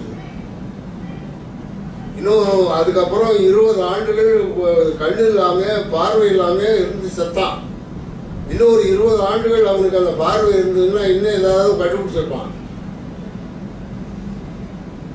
அதற்கு பிறகு அடுத்த நூற்றாண்டில் வந்தவங்க தான் வந்து இந்த உலகம் உருண்டை என்பதை ஏற்றுக்கொண்டார்கள். 16ஆம் நூற்றாண்டில் அதில் போப்பு கிரகரி என்பவர், அவர் தான் அதை வந்து கிறிஸ்தவ சமயம் ஏற்றுக்கொண்டது. உலகம் உருண்டை என்பதை கேத்தலிக் சர்ச் அப்ரூவ்டு அப்படின்னு அவர் ஒரு அறிக்கை விட்டார். அவர் தான் இன்றைக்கி காலண்டரை கண்டுபிடிச்சவர். இன்றைக்கி நம்ம பயன்படுத்துகிறோமே 12 மாதம் ஆண்டு கணக்குலாம், இதுக்கு கிரகோரியன் காலண்டர்னு பேர். இன்றைக்கி தேதி 26/5/2019 நம்ம சொல்கிறத இந்த காலண்டரை கண்டுபிடிச்சது அவன் தான். பல ஆயிரம் ஆண்டுகளுக்கு முன்பு இந்த உலகம் உருண்டைன்னு சொன்னவன் தமிழன். 500 வருஷமா தான் சொல்லிட்டு இருக்கான் அது உருண்டையா இருக்குன்னு. பல ஆயிரம் ஆண்டுகளுக்கு முன்பு இந்த உலகம் உருண்டைன்னு சொன்னவன் தமிழன். அப்படி எழுதி வச்சிருக்கானா, இந்த உலகம் உருண்டையா இருக்கு அப்படின்னு எங்கேயாவது எழுதி வச்சிருக்கானா காட்டுங்கன்னு சில பேர் கேட்பான். அவன் சொல்லிலேயே வானியல் உண்மைகளை வந்து உள்ள திணிச்சு வச்சிருக்கான் தமிழன். உலகம் என்ற சொல்லுக்கு அது சுற்றி கொண்டிருப்பது என்று பொருள். இது சில மடையில் உங்களுக்கு தெரியவில்லை. உல் என்ற வேர் சொல் நீளும் போது உல், உல, உலா. உலான்னா என்ன? சுற்றுலான்னு சொல்றோம். சுற்றுலான்னா என்ன? வீட்டில் உட்காந்துருக்கிறா சுற்றுலா, சுத்திக்கிட்டு இருக்கிறது தானே உலா. உலா அந்த உரு என்ற வேல் நீண்டு உல, உலா, உலகம் என்று வருது. இப்போ அந்த உலகம் என்ற சொல்லிலேயே அது சுத்திக்கிட்டு இருக்குன்னு பொருள். சரி, இன்னொரு சொல்லு இருக்கு உலகத்துக்கு, ஞாலம்னு பேரு. ஞாலம் என்ற சொல்லுக்கு என்ன பொருள்னா, அது எந்த பிடிப்பும் இல்லாம தொங்கிக்கிட்டு இருக்குன்னு அர்த்தம். இந்த உலகம் எந்த பிடிப்பும் இல்லாம தொங்கிக்கிட்டு இருக்கு.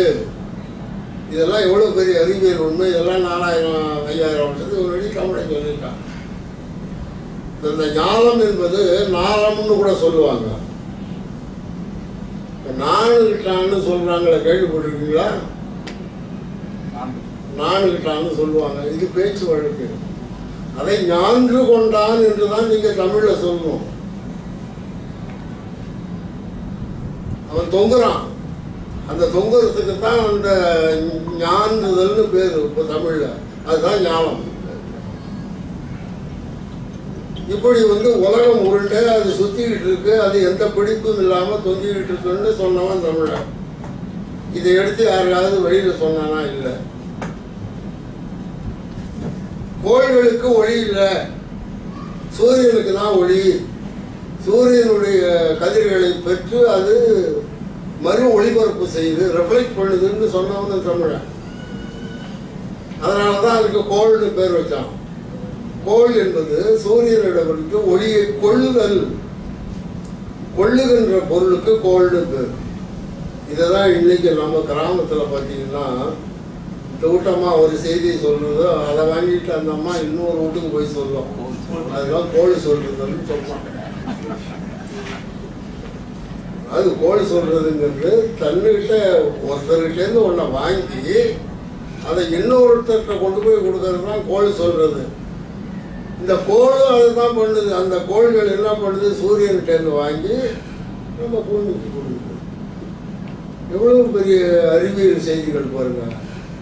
இந்த பேர் வச்சிருக்கான் பாருங்க, திங்கள் செவ்வாய் புதன் வியாழன் வெள்ளி சனின்னு. இதெல்லாம் அறிவியல் சார்ந்த கருத்துக்களை உடைய பேர்கள். அதெல்லாம் விளக்கணும்னா தமிழர்களுக்கு தெளிவான வானியல் அறிவு இருக்குது.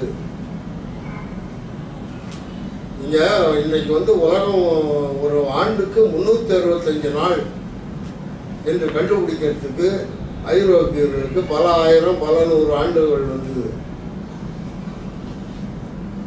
தமிழன் என்ன பண்ணா தெரியுங்களா? ஒரு 3000 வருஷத்துக்கு முன்னாடி ஒரு உலக்கையை நட்டு வச்சு அந்த 2-3 ஆண்டுகள் அதனுடைய நிழல் விழுவதையெல்லாம் பார்த்து அளந்து ஒரு ஆண்டுக்கு 365 நாள் என்று துல்லியமாக கணக்கிட்டு சொன்னான். வெறும் உலக்கைங்க. அதுக்கு விழுவன் குச்சின்னு பேரு சங்க இலக்கியங்களும் வருது. அந்த நிழல் நீளுது பாருங்க. உலக்கை நடும்போது அந்த சூரியனுடைய பயிற்சியில நின்றுக்கிட்டே போகும். ஒரு குறிப்பிட்ட தூரம் வந்தவுடனே திரும்பி வரும், திரும்பி இந்த பக்கம் போகும், அப்புறம் ஒரு குறிப்பிட்ட தூரம் வரும்போது இப்படி வரும். இப்படி ஒரு புள்ளியிலிருந்து இன்னொரு புள்ளிக்கு சென்று மறுபடியும் அந்த முதல் புள்ளிக்கு வருகின்ற காலத்தை நாளை அளந்து பார்த்து 365 நாள் ஒரு ஆண்டுக்குன்னு சொன்னவன் தமிழன். இப்போ என்ன 4 நாள் வித்தியாசம் வருது, 6 மணி நேரம் வித்தியாசம் வருதுன்னு வச்சுங்க. இதெல்லாம் இப்போ 4000-5000 வருஷத்துக்கு முன்னாடி சொன்னாங்க. இது யாரும் இதெல்லாம் மக்கள்கிட்ட எடுத்து சொல்றது? இவங்கெல்லாம் ஒன்றும் தெரியாது. தமிழர்கள் என்ன கண்டுபிடிச்சாங்க? இந்த பையின்னு ஒரு சூத்திரம் ஒன்று இருக்கு, நீங்கெல்லாம் கேள்விப்பட்டிருப்பீங்க. கணக்கில் பை போர்டு போட்டு போடுவாங்க. அது 22க்கு 7ன்னு சொல்லுவாங்களா? இந்த பைங்கிற சூத்திரத்தை அவன் 10,000 வருஷத்துக்கு முன்னாடி தமிழன் கண்டுபிடிச்சு சொல்லிடுறான். ஆனால் இது பையின்னு வெள்ளக்காரன் பேர் வச்சு அதை பிரபலியமாக்கிட்டான். இந்த பைங்கிற சூத்திரம் எங்கே வருதுன்னு கேட்டீங்கன்னா, கிமு 10,000 ஆண்டுகளில் சிந்து வழியில் கட்ட வண்டி மாட்டு வண்டி வச்சுருந்துருக்கான். அதுக்கான சான்றுகள்லாம் கிடைச்சிருக்கு.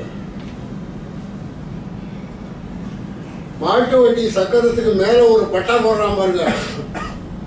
மாட்டு வண்டி சக்கரத்துக்கு மேலே ஒரு பட்டா போடுறான் பாருங்க. அது அந்த பையங்கிற சூத்திரத்தை வச்சுக்கிறாங்க, வெட்டுறான். அந்த ஆசாரிக்கு அதெல்லாம் அந்த பையும் தெரியாது, கையும் தெரியாது அவனுக்கு. இதெல்லாம் அனுபவ அறிவு. இந்த 10,000 ஆண்டுகளுக்கு முன்பு தமிழன் சொல்லியிருக்கலாம். இப்படி எவ்வளவோ செய்திகளை நாம தமிழர்கள் வெளியில கொண்டுகிட்டு போறாங்க, வெளியில செஞ்சாங்க என்பதையெல்லாம் நாம தெளிவாக சொல்லலாம். பார்க்கலாம். இது எனக்கு முதல்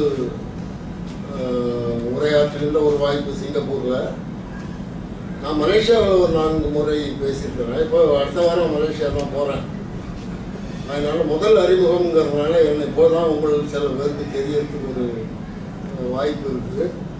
அதனால் பரவாயில்ல, நேரம் கடந்ததுனால அடுத்த முறை உங்களை சந்திப்பதற்கு வாய்ப்பு கிடைத்தால் மீண்டும் பல செய்திகளை உங்களோடு பகிர்ந்து கொள்வேன் என்ற உறுதியோடு இதுவரை என்னுடைய உரையை பொறுமையுடன் கேட்டுக்கொண்டிருக்கிற உங்களுக்கு என்னுடைய நன்றியை தெரிவித்துக் கொள்கிறேன்.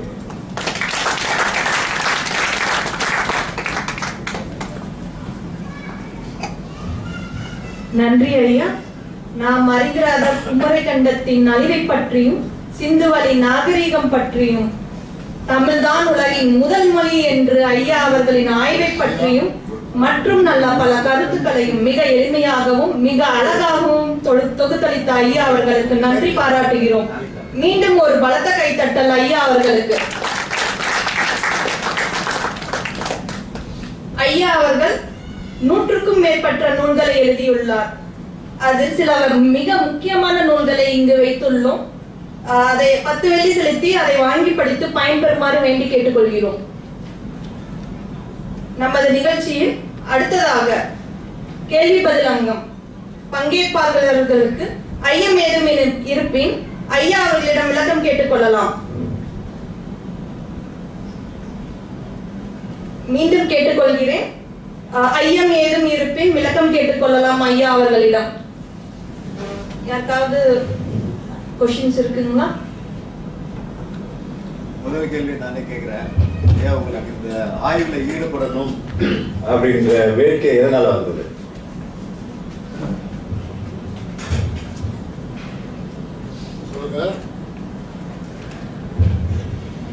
உங்களுக்கு வந்து இந்த மாதிரி ஒரு வரலாற்று ஆய்வியல், தமிழன் இதை பத்தி இந்த ஆய்வில் வந்து ஈடுபடணும் அப்படின்ற ஒரு நோக்கமோ குறிக்கோளோ எப்பொழுது எந்த காலத்துல ஏற்பட்டது, ஏன் அது ஏற்பட்டது? அது ஒரு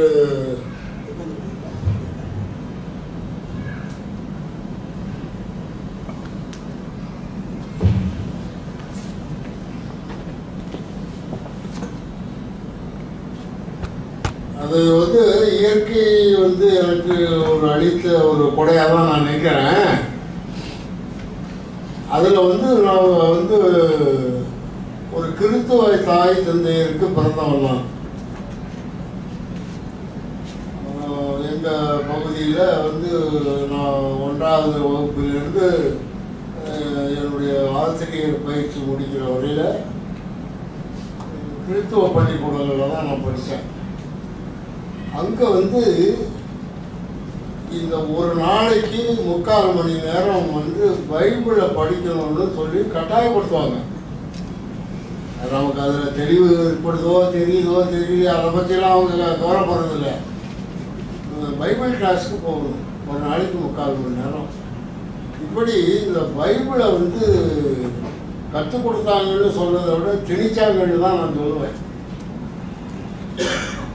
இதில் வந்து எனக்கு அப்போவே நான் உயர்நிலை பள்ளியில் படிக்கும்போது அந்த பைபிளில் வர்ற பல சொற்கள் வந்து எனக்கு தமிழோட ஒரு தொடர்பு இருப்பதை போன்ற ஒரு உணர்வு வந்தது.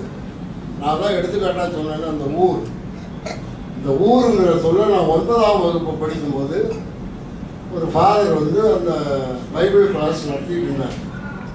அப்போ நான் எழுந்திரிச்சு கேட்டேன், அந்த ஊருங்கிறது தமிழ் பேர் மாதிரி இருக்கிற ஃபாதர், அது எப்படி அங்கே போய் தமிழ் பேர் வச்சாங்க என்று நான் கேட்டபோது அதிக பசங்கத்தனமாக பேசாமல் உட்காருங்க, அதுதாங்க அவர் கொடுத்தா. ஏன்னா அவருக்கே தெரியாது.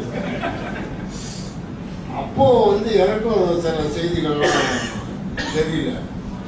ஆனால் படிப்படியாக வந்து இதை பற்றியே எனக்கு அந்த அந்த ஸ்பார்க் வந்து அந்த ஊர் தாங்க. என்னுடைய ஆய்வுக்கு மூலமே அந்த ஊருங்கிற சொல்லு தான் எனக்கு அந்த சிந்தனையை தூண்டினது.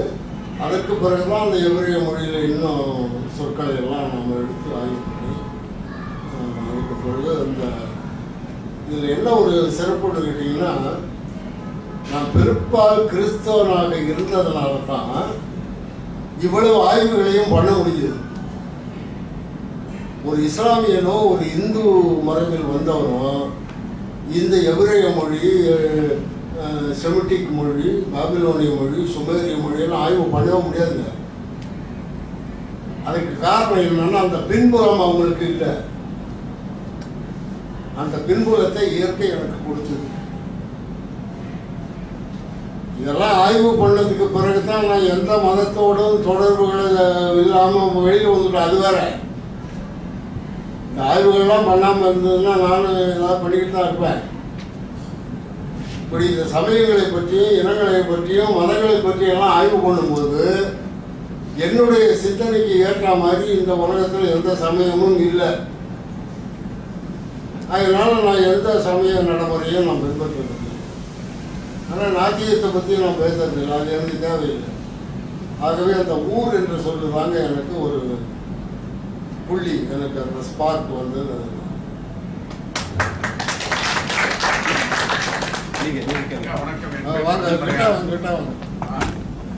என் பேர் தமிழ்மறையான். சுமார் 20 ஆண்டுகளுக்கு முன்னே இணைய பாவலர் நூல்களுடைய மூலமாக எனக்கு அறிமுகம் மற்றும் காணொலியில் உங்களுடைய பேச்சு ஆய்வுரையை கேட்டு இன்புற்றிருக்கிறேன். சொல்ல ஆய்வு அறிஞர்களில் நீங்கள் ரொம்ப சிறப்பாக உரையாற்றிட்டு வரீங்க. அருள் தந்தை ஃபாதர் ஒருத்தர் இந்த தமிழ்னு சொல்லிட்டு ஏதோ சோப்பு எழுத்துல ஒரு ஏக்கம் மாதிரி ஒன்று இருக்கு. அதில் நீங்கள் தொடர்ந்து பேசிட்டு வந்தீங்க. ஆமாம் ஆமாம், அதெல்லாம் ஒரு 10 ஆண்டுகளுக்கு முன்பு பேசணும். அதே மாதிரி மலேசியாவில் நடந்த 6ஆம் உலக தமிழ் சாத்தூர் சேகரன் வந்திருந்தாங்க. அப்புறம் அவங்கள சந்தித்து பேசினோம். இப்போ கூட அவங்க இடையில இறந்துட்டாங்க. அவங்க கூட சொல்லியிருந்தாங்க அரப்பா மொஹஞ்சதாரோ கூட நேரில் போய் அந்த மண் கல் இதெல்லாம் ஆராய்ச்சி செஞ்சுட்டு வரதான் சொன்னாங்க. உங்களுடைய அரும்பணியை பாராட்டுகிறேன். மலேசியா திருநாட்டில் தான் பாமலர் மன்றம் மற்ற அமைப்புகள்லாம் அந்த மொழி தொடர்பாக பிடிப்பாக இருக்கிறவங்க. சிங்கப்பூரில் நாங்கள் மிக குறைவு. அதனால் தனித்தமிழ் பற்றாளர்கள் என்பவர் மிக குறைவு. அதனால தான் இங்கே இந்த தளம் அவ்வளோ சரியாக இல்லை. அவர் கோவலங்கண்ணனாலாம் இருந்தார், ஐயாவுக்கு தெரியும்னு நினைக்கிறேன். அவங்கெல்லாம் மறைஞ்சிட்டாங்க. இன்னும் இருக்கு ஒரு 2 பேர் தான். அவங்களும் கண்ணை மூடிட்டா தனித்தமிழோட முடித்தது.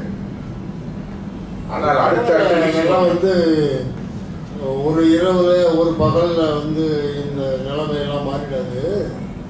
அது கொஞ்சம் கொஞ்சமாக தான் மாறக்கூடிய ஒரு சூழ்நிலை வரும்.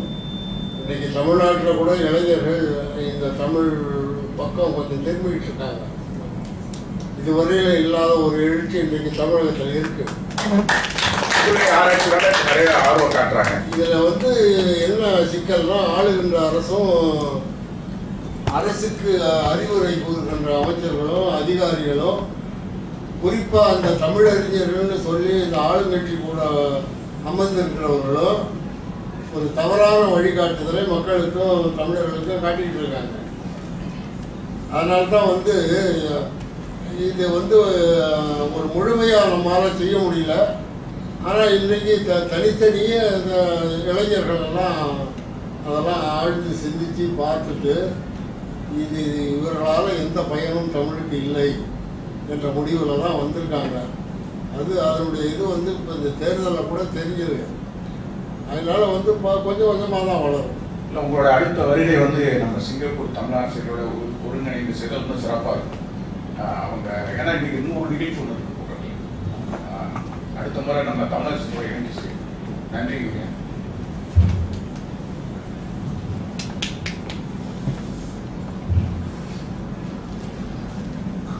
கடல் கடந்த தமிழ்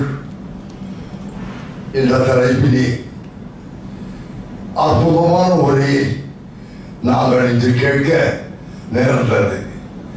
எனக்கு ஒரு சின்ன சந்தேகம் என்ன என்று கேட்டால், அணு இயற்பியல், அணுவேதியியல், உயிரியல் தொழில்நுட்பம், விண்வெளி விஞ்ஞானம் போன்ற துறைகளில் நம்முடைய தாய்மொழி தமிழ் பயணிக்க வேண்டியது இருக்கிறது.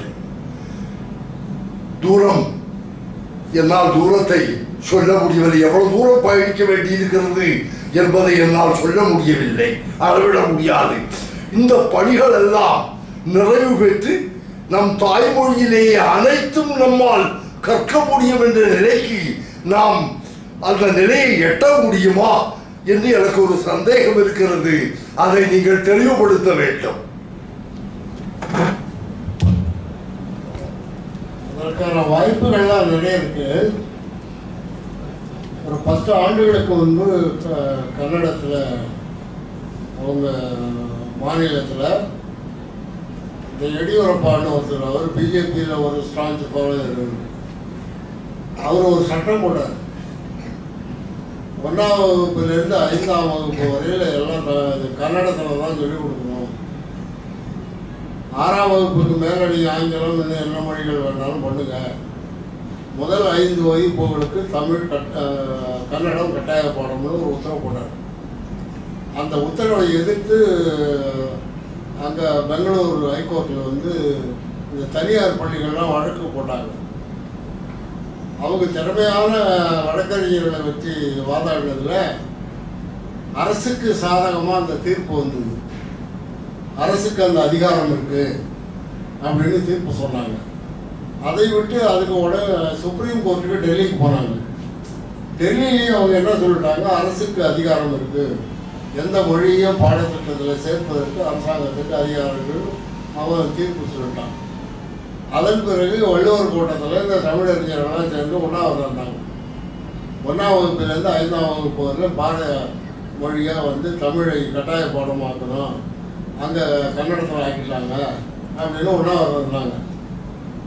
அப்புறம் உடனே கலைஞர் ஒரு உத்தரவு போட்டார், முதல் வகுப்பிலேருந்து 5ஆம் வகுப்பு வரை எல்லா தமிழ் கட்டாய பாடமும் அப்படின்னு ஒரு உத்தரவு போட்டார். இங்கே தமிழ்நாட்டில் இருக்கிற இந்த தனியார் பள்ளிகள்லாம் கேஸ் போட்டாங்க ஹைகோர்ட்டில். இது எங்கள் தனி உரிமையை பாதிக்குது, பள்ளிகளில் நாங்கள் எந்த மொழியும் சொல்லிக் கொடுக்குறதுக்கு எங்களுக்கு உரிமை உண்டு, இது தனித்தலைவர் உரிமையை பாதிக்குதுன்னு ஒரு கேஸ் போட்டாங்க. இந்த கேஸில் அவன் என்ன ஜட்ஜ்மெண்ட் பண்ணிட்டான், அரசாங்கம் இதில் தலையிடக்கூடாதுன்னு உத்தரவு போட்டான்.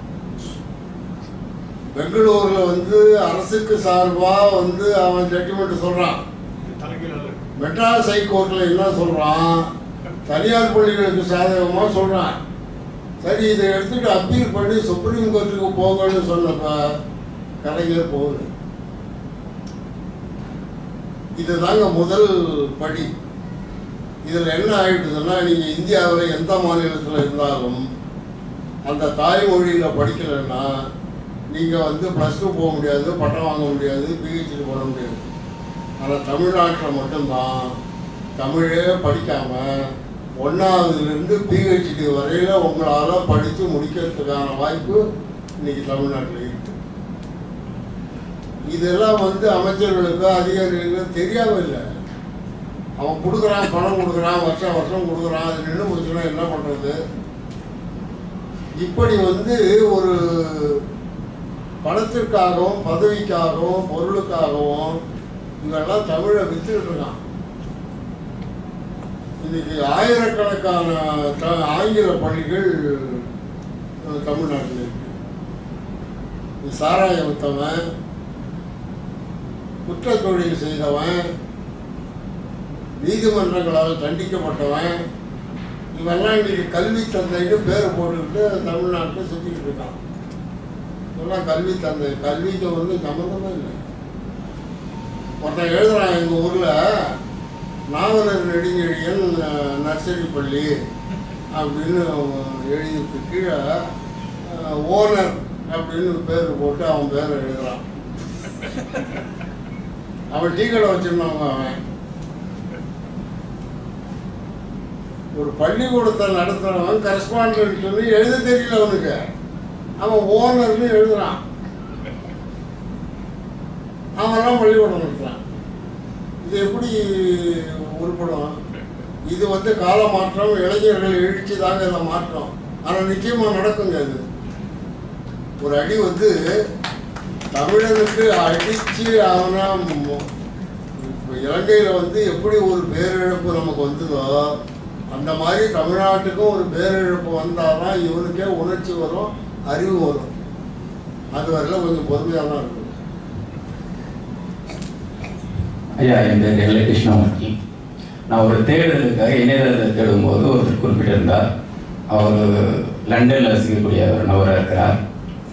தன் தாயை போற்றும் அவர் மற்ற தாயை மிகவும் இழிவாக பேசும் வகையில் அந்த பதிவு இருந்தது. அந்த வலைப்பக்கம் செய்தி என்ன கேட்டீங்கன்னா, சமஸ்கிருத மொழி கிமு 25,000 ஆண்டுகளுக்கு முற்பட்டது குறிப்பிட்டிருக்கிறார். அதே நேரத்தில் ஒவ்வொரு 200 ஆண்டுகளுக்கும் மொழியில் மாற்றங்கள் வருகின்றன என்பதை ஒத்துக்கொள்கிறார். ஒரு 200 ஆண்டுகள், அடுத்த 200 ஆண்டுகள் மாற்றங்களுக்கு ஒத்துக்கொள்ளும் அவர் தமிழ் மொழியை தொல்காப்பியம், திருக்குறள் அனைத்துமே 200 ஆண்டுகளுக்கு முன்பு வந்தது என்பதை நிரூபிக்கிறார். நிரூபிக்கிறதாக சொல்லுவார்.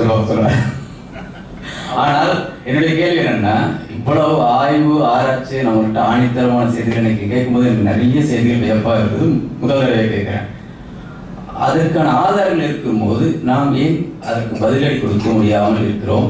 ஏன் அந்த துணிச்சல் இல்லாமல் இருக்கின்றோம் என்று ஒரு ஐயம்.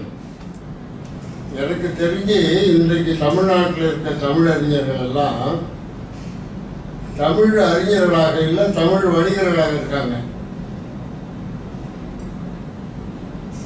நீங்கள் பார்த்தீங்கன்னா, நான் இப்போ அமெரிக்காவுக்கு போயிருந்தப்போ ஒரு நண்பர் பேசினாரு. அங்கே யாருக்கு வரவேற்பு அமெரிக்காவில் அப்படின்னா, இந்த பட்டிமன்றம் பேசுகிறாங்கல்ல,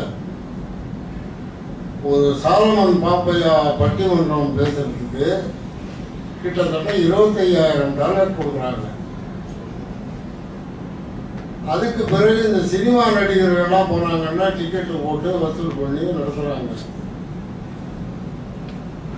என்னுடைய கூட்டங்களுக்கு வந்திருந்தவங்க அதான் சொன்னாங்க, நாங்கள் இந்த மாதிரி செய்திகளெல்லாம் இதுவரை இந்தியாவிலேருந்து தமிழ்நாட்டிலேருந்து யாரும் வந்து பேசுகிறீங்க, அவங்கெல்லாம் சினிமா பற்றி பேசுவாங்க, பட்டிமன்றம் பேசுவாங்க, இன்னும் பல செய்திகளெல்லாம் அவங்க சொல்லுவாங்க. நான் ஒரு பட்டிமன்றத்தில் உட்காந்து கேட்டாங்க.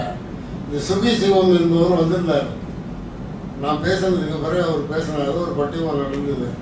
அதுக்கு பிறகு என்கிட்ட சொல்கிறார், அவர் இப்படி ஒரு ஆய்வாளரை நீங்கள் தமிழ்நாட்டில் இருக்கீங்கன்னு எனக்கு தெரியாமல் போச்சிங்க, ஏங்க உங்களை பற்றிலாம் வெளியே சொல்லாமல் இருக்கீங்க அப்படின்னு அவர் கேட்டார்.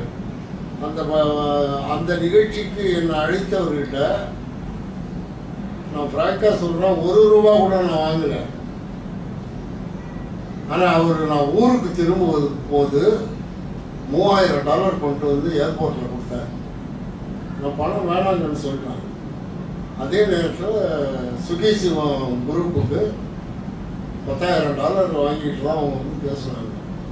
இப்படி வந்து தமிழை வந்து என்னை பொறுத்த வரையிலேங்க, நான் அதிகமாக இப்போ 200-300 பேர் இருக்கிற கூட்டத்தில்தான் நான் பேசுவேன் அப்படின்னு நான் சொன்னேன்னா, அந்த 200-300 பேர் இருக்கிற கூட்டத்தில் நான் பேசுனதை அடுத்த நிமிடம் அப்படியே மறந்துட்டு போடுவாங்க.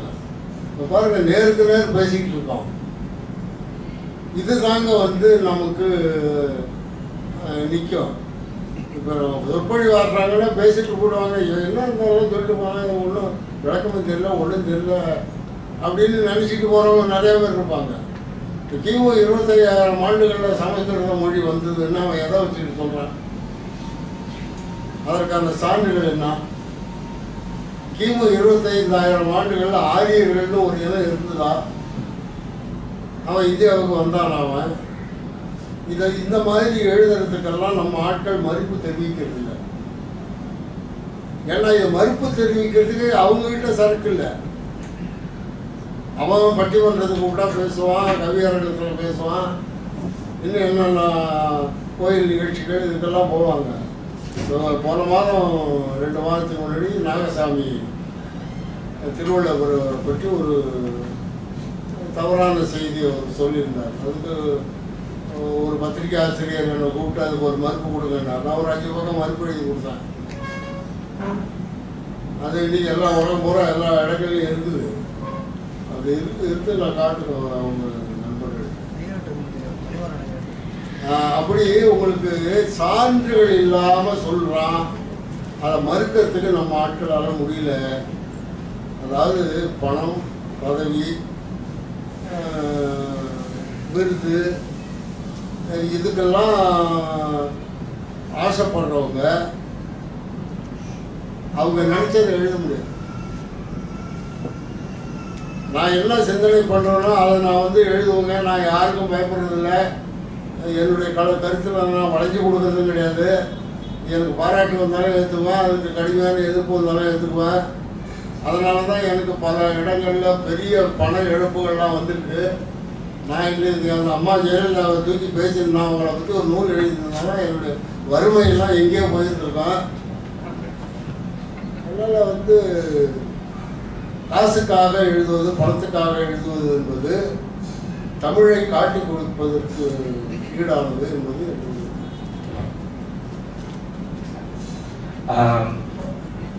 என் பேர் வந்து பாலசுப்ரமணியன். என்னோட கேள்வி என்னன்னா, திராவிடம் அப்படிங்கிறது வந்து தமிழ் சொல்ல அப்படின்ட்டு ஏன் அப்படி கேட்குறேன்னா, இப்போ வலைத்தளத்துல ஃபுல்லா எப்படி இருக்குன்னா, நான் இப்போ லேட்டஸ்டா என்ன உணர்வு வருதுன்னு நான் எதிர்பார்க்கிறேன்னா, தமிழால எல்லாரும் இணைவோம், எல்லாம் தமிழர் அப்படிங்கிற பாயிண்ட்ல வரும்போது மதமும் சாதியும் வேரோடு அறுக்கப்படும் அப்படிங்கிற ஒரு உணர்வோடு எல்லாம் வரும்போது திராவிடம் அப்படிங்கிற சொல் என்ன ஆகுதுன்னா, எல்லாரும் அப்படியே எப்போது தமிழர் என்று சொல்லும் போதே திராவிடர் எல்லாரும் ஒன்னா இணைஞ்சிடறாங்க. உடனே அந்த தாக்கம் எப்படி இருக்குன்னா, உடனே அவங்களோட கோட்பாடு ஃபுல்லா பெரியார் அவரோட அந்த ஃபுல்லா எடுத்துட்டு அதை வச்சுதான் ஃபுல்லா தாக்குறாங்க, அதை வச்சுதான் இணைக்கிறாங்க அந்த திராவிடத்தை. இது வந்து திராவிடம் என்பது தமிழ் சொல்தானா? இது ரொம்ப நாளா எனக்கு இதை தெரிஞ்சுக்கணும் அப்படின்ட்டு. தமிழ்நாட்டினுடைய இந்த அவலங்களுக்கு இவ்வளவு பொட்டிச்சவராகிறதுக்கும் முதல் காரணமானவர் அந்த ஈவே ராமசாமி தான். இந்த 50 ஆண்டு கால திராவிட ஆட்சியில தமிழை ஒரு 100 ஆண்டுகள் பின்னுக்கு தள்ளிவிட்டாங்க. திராவிடம் என்பது தமிழ் சொல்லா அப்படின்னு நீங்க கேட்குறீங்க. இந்த பாவாளர் சில தவறுகளும் பண்ணிட்டார். அவர் என்ன பண்றாரு, தமிழ் திரமிழம் திராவிடம் திராவிடம்னு இன்னொரு வரி எழுதியிருக்காரு. இதை பிடிச்சிக்கிட்டானவங்க. பாவாளரே சொல்றாரு தமிழ்ல இருந்து தான் திராவிடம் வந்ததுன்னு. நீ என்ன அவரோட பெரிய ஆளான்னு என்ன கேட்கறான்.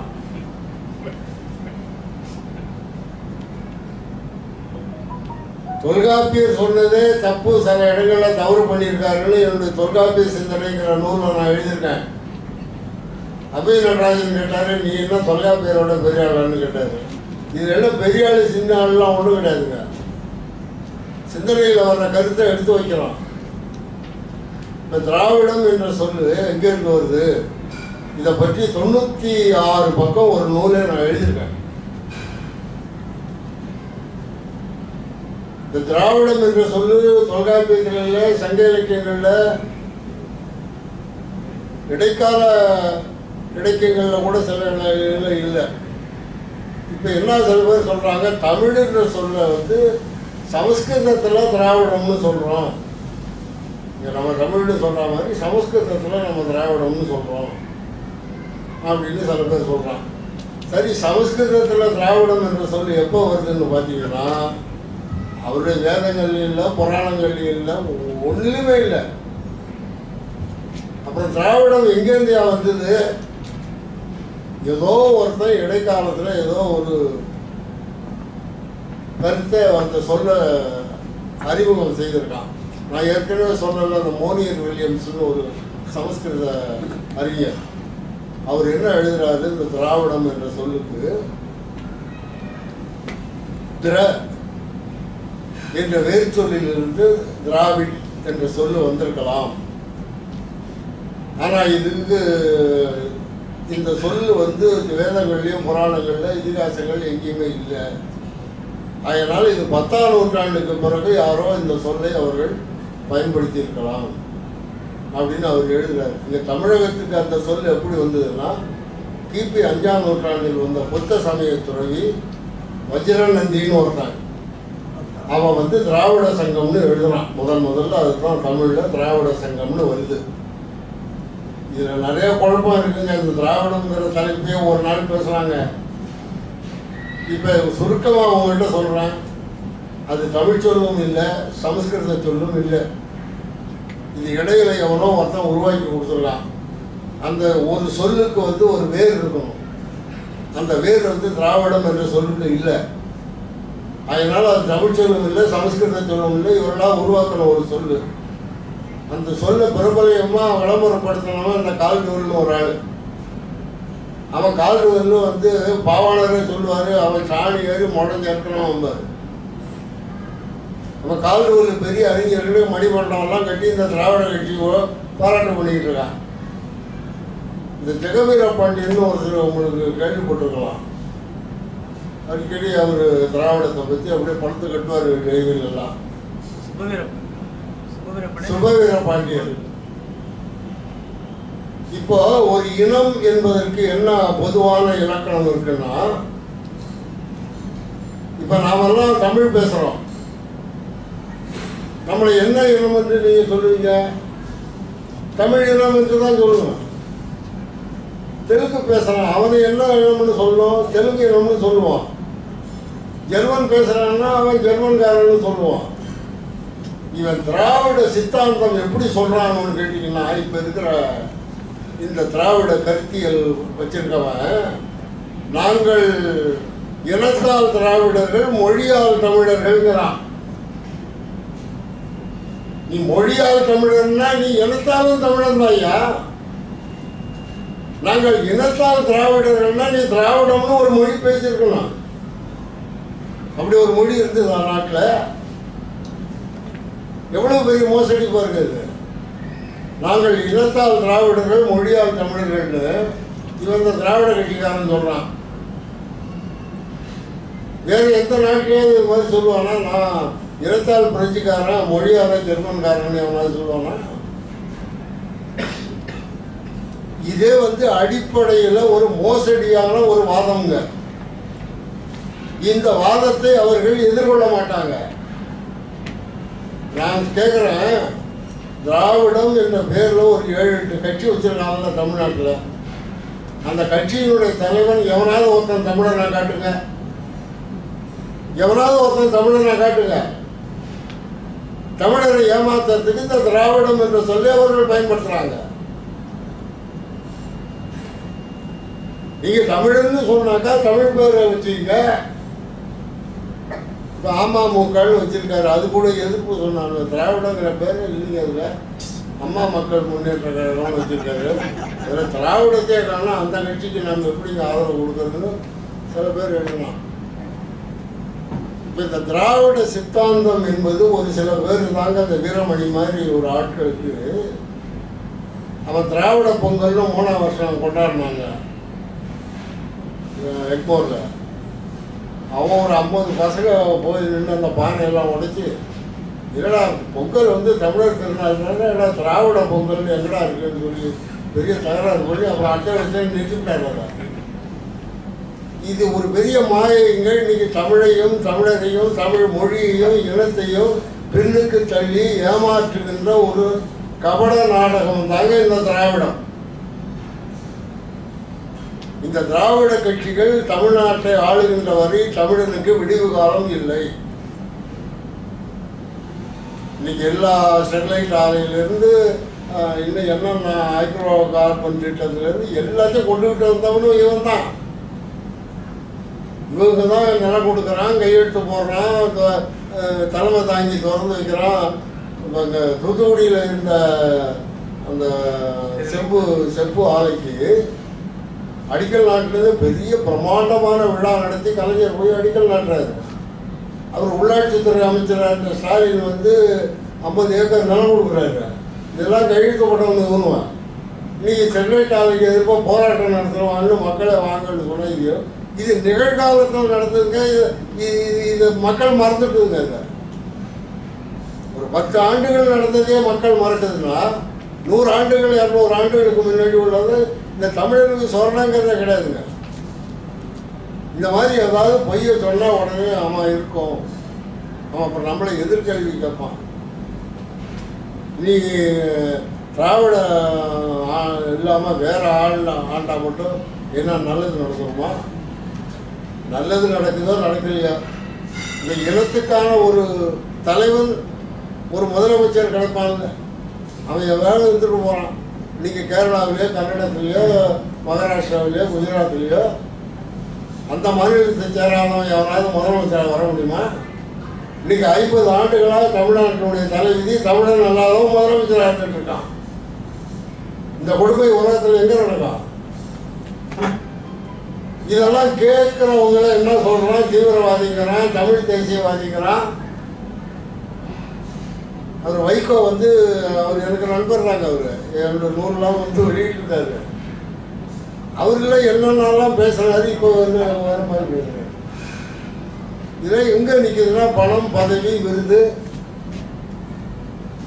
இப்போ அவர்களுக்கு எம்பி பதவி கொடுக்குறேன்னாக்கா அப்புறம் அவர் இதில் முதன்மை வணிகன்னு தமிழ்நாட்டில் ஒருத்தன் இருக்கான். அவன் பேர் தாங்க வைரமுத்து. தமிழை விற்கிறவன் அவன் தான். எவ்வளவு அசிங்கமாக அவன் பண்ணிட்டு இருக்காங்க இல்லையா? இவர்களால் தாங்க இந்த தமிழர்கள் ஏமாற்றப்படுறாங்க. ஆண்டாளை பற்றி அவன் எழுதணும்னா சரிதான். அப்புறம் எவனோ எதிர்ப்பு தெரிவிக்கிறான்னு நான் மன்னிப்பு கேட்குறேன்னு சொன்னாலும் அப்புறம் எதுக்கு எழுதுறேன்? தமிழன் எவனாவது மன்னிப்பு கேட்பானா? தப்பு பண்ணியிருந்தா கூட ஆமையா போயா சொல்கிறேன், அடுத்த தடவை நான் பார்த்துக்கணும் சொல்லுவானே தவிர மன்னிச்சுங்க அவனுக்கு அந்த தன்மானம் இடம் கொடுக்காதுங்க. நீங்கள் தமிழனாக இருந்தால் எவனும் மன்னிப்பு கேட்க வேண்டாம். அவன் மன்னிப்பு கேட்குறான், அவனுக்கு வேண்டியது பணம்.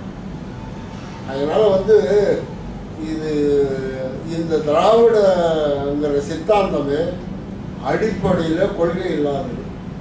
எந்த கொள்கையுமே இல்லாது 50 ஆண்டுகளா ஒரு வெளி இனத்தை வந்து தமிழ்நாட்டை ஆண்டுகிட்டு இருக்கான்னு சொல்லப்போ இந்த மக்களை பற்றி வெளி மாநிலத்தில் இருக்கிறவங்க என்ன நினைப்பான்?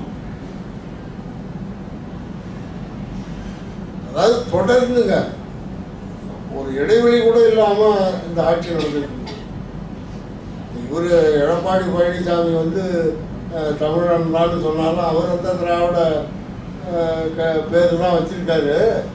வீரமணி சொல்றான் இவனும் திராவிடம் கிடையாதுங்க, இவங்களை தூக்கி எறியணுங்கிறான். எடப்பாடி திராவிடம் இல்லை, இவனை தூக்கி எறியணுங்கிறான் அவன் வீரமணி. இப்படி தாங்க இருக்கு. அது தஞ்சாவூருக்கு பக்கத்தில் ஒரு பல்கலைக்கழகம் வச்சு நடத்துகிறார். ஒரு 50 ஏக்கர் நிலத்தை வந்து இவன் வளைச்சி வீரமணி சேர்த்துக்கிட்டான். அவர் கலைஞர் பார்த்தாரு, இவன் என்னடா இந்த மாதிரி பண்ணிட்டான்னு இந்த நிலத்தெல்லாம் வந்து பிடுங்கடான்னு சொல்லி ஒரு உத்தரவு போட்டார். உடனே பிடிக்கிட்டார் அவர். இவருக்கு உடனே கலைஞர் மேலே வேகம் வந்துடுது. அவன் பிடிச்சிருக்காங்க அப்படின்னா கலைஞரை திட்டிகிட்டு இருந்தாங்க கொஞ்ச நாள். அப்புறம் இந்த அம்மா முதலமைச்சர் வந்தது, அது என்ன போய் பார்த்தா என்ன பண்ணாலும் தெரியல. அப்புறம் அந்த 50 ஏக்கர் நிலத்தையும் கொடுத்துட்டாங்க. திரும்பி கொடுங்கன்னு அந்த அம்மா ஒரு உத்தரவு போட்டுது. உடனே என்ன பண்ணுறான், சமூக நீதி காத்த வீராங்கனைன்னு ஒரு படம் கொடுக்குறான். சமூக நீதி காத்த வீராங்கனைன்னு எந்த பிராமணர்களை எதிர்த்து பெரியார் இயக்கம் நடத்தி அந்த திராவிடர் கழகம் நடந்ததோ அவனே ஒரு பிராமண பெண்ணுக்கு சமூக நீதி காத்த வீராங்கனை. இவன் சொல்றதெல்லாம் எப்படி நீங்க ஏற்றுக்குவீங்க? ஏதாவது ஒரு கொள்கையில வந்து பிறந்ததுலேருந்து சாகிறவங்க சரியா இருக்கணும். அது தப்பா இருந்தாலும் இருந்துட்டு போகுது. எனக்கு பிஜேபி கிட்ட பிடிச்சது அதுதாங்க. அவன் தப்பா ரைட்டு அவன் சொன்னதில் ஸ்டெடியா இருக்கான். அவன் எந்த ஆட்சி வந்தாலும் சரி ஆட்சி வரலனாலும் சரி அவன் கொள்கையை கொண்டு போகிறதில்ல அவன் சரியா இருக்கான். அதை பற்றியெல்லாம் அவன் கவலைப்படுறதில்ல. இப்போ மற்றவன் அந்த மாதிரி இல்லையா? ஓட்டு வருதுன்னா ஒரு பேச்சு பேசுகிறான், வாக்குகள்னா ஒரு பேச்சு பேசுகிறான். இந்த திராவிடம் என்பது அப்பட்டமான ஒரு மோசடி சொல். ஐயாவுக்கு வணக்கம். என்னோட பேர் கண்ணன், அரியலூர் மாவட்டம் தத்தனூர் கிராமம். ஊரில் அவங்களை சந்திக்க வாய்ப்பு கிடைக்கல. இங்கே அந்த வாய்ப்பை ஏற்படுத்தி கொடுத்த கங்கைவண்ணன் கழகத்துக்கு முதல்ல நன்றியை சொல்லிக்கிறேன். எனக்கு ஒரு கேள்விங்க, நீங்கள் பேசிகிட்டு இருக்கும்போது சொன்னீங்க அந்த சுமேரியர்களை பற்றி சொல்லும்போது அந்த எழுத்தை சொன்னீங்க யாப்பு அப்படின்னு சொன்னீங்க. அந்த யாப்புன்னு சொல்லும்போது எனக்கு ஒரு தோணுச்சு, பள்ளி காலங்களில் படிக்கும்போது அந்த இலக்கணத்தை வரையறுக்கிறப்பாங்க, எழுத்து இலக்கணம், சொல் இலக்கணம், யாப்பு இலக்கணம், அணி இலக்கணம்னு சொல்லிட்டு அந்த யாப்புக்கும் அந்த யாப்பு இலக்கணத்துக்கும் ஏதாவது தொடர்பு இருக்குங்களா?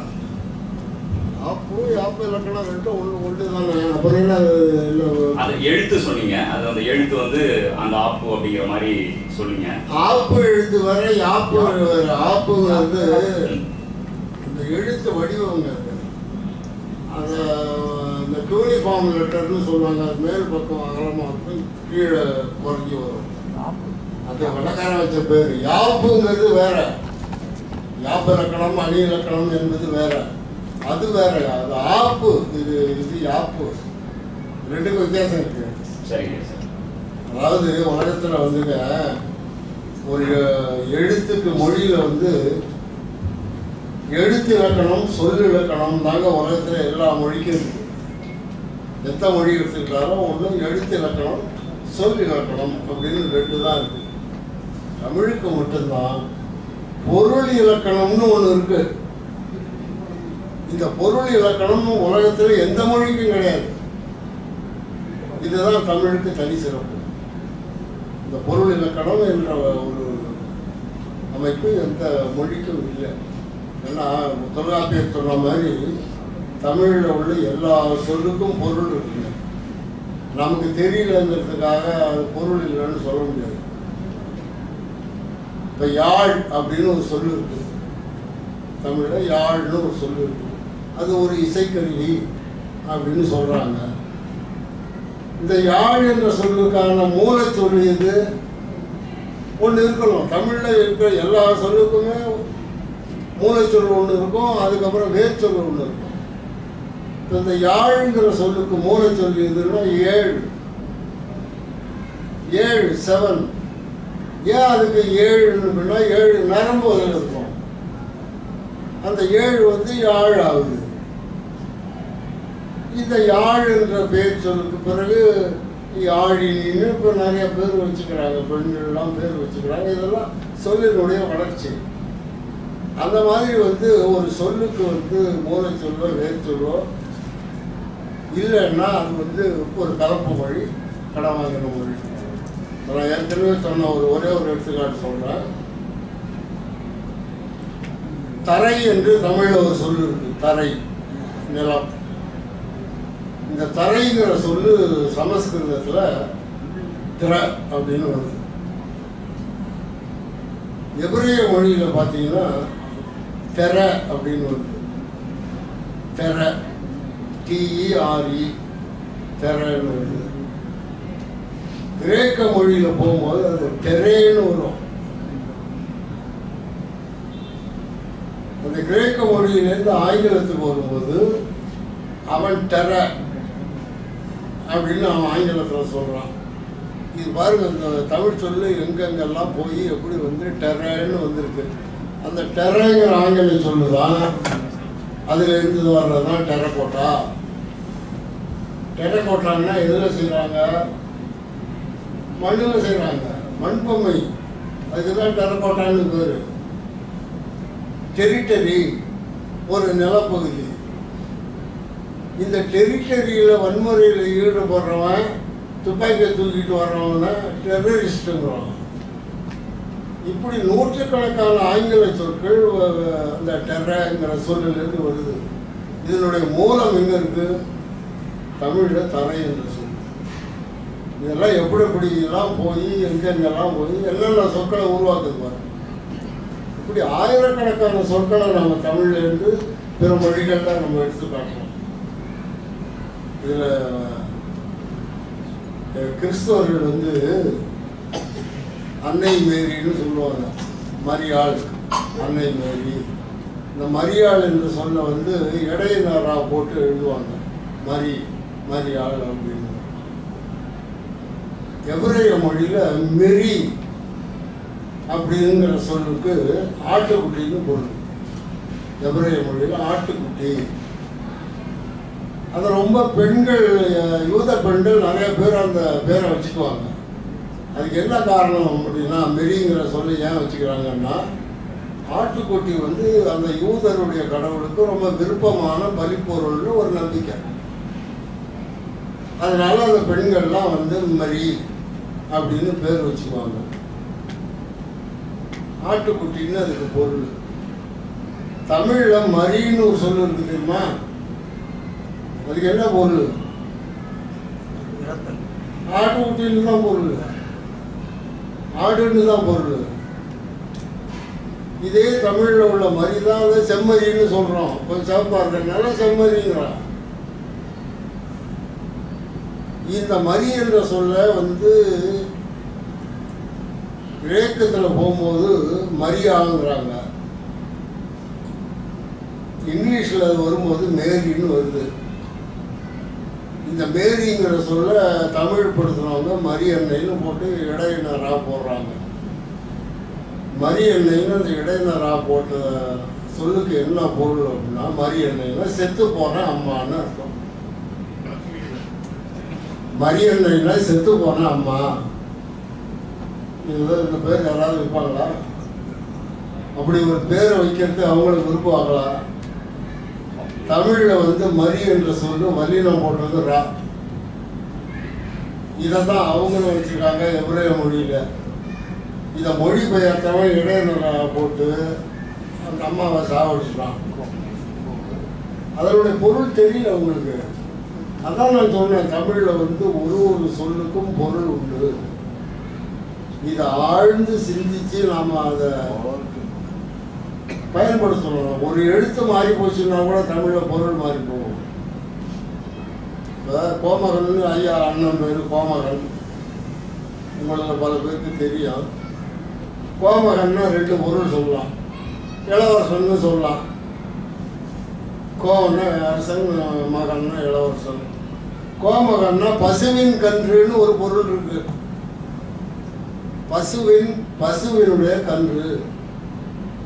கோன்னா பசு, இப்படி தமிழில் நிறைய வந்து பொருள் பொதிஞ்ச சொற்கள்லாம் நிறையா இருக்குங்க. அது ஒரு சொல்ல வந்து அரிங்கிற ஒரு சொல்லுக்கு தமிழில் 108 பொருள் இருக்கு.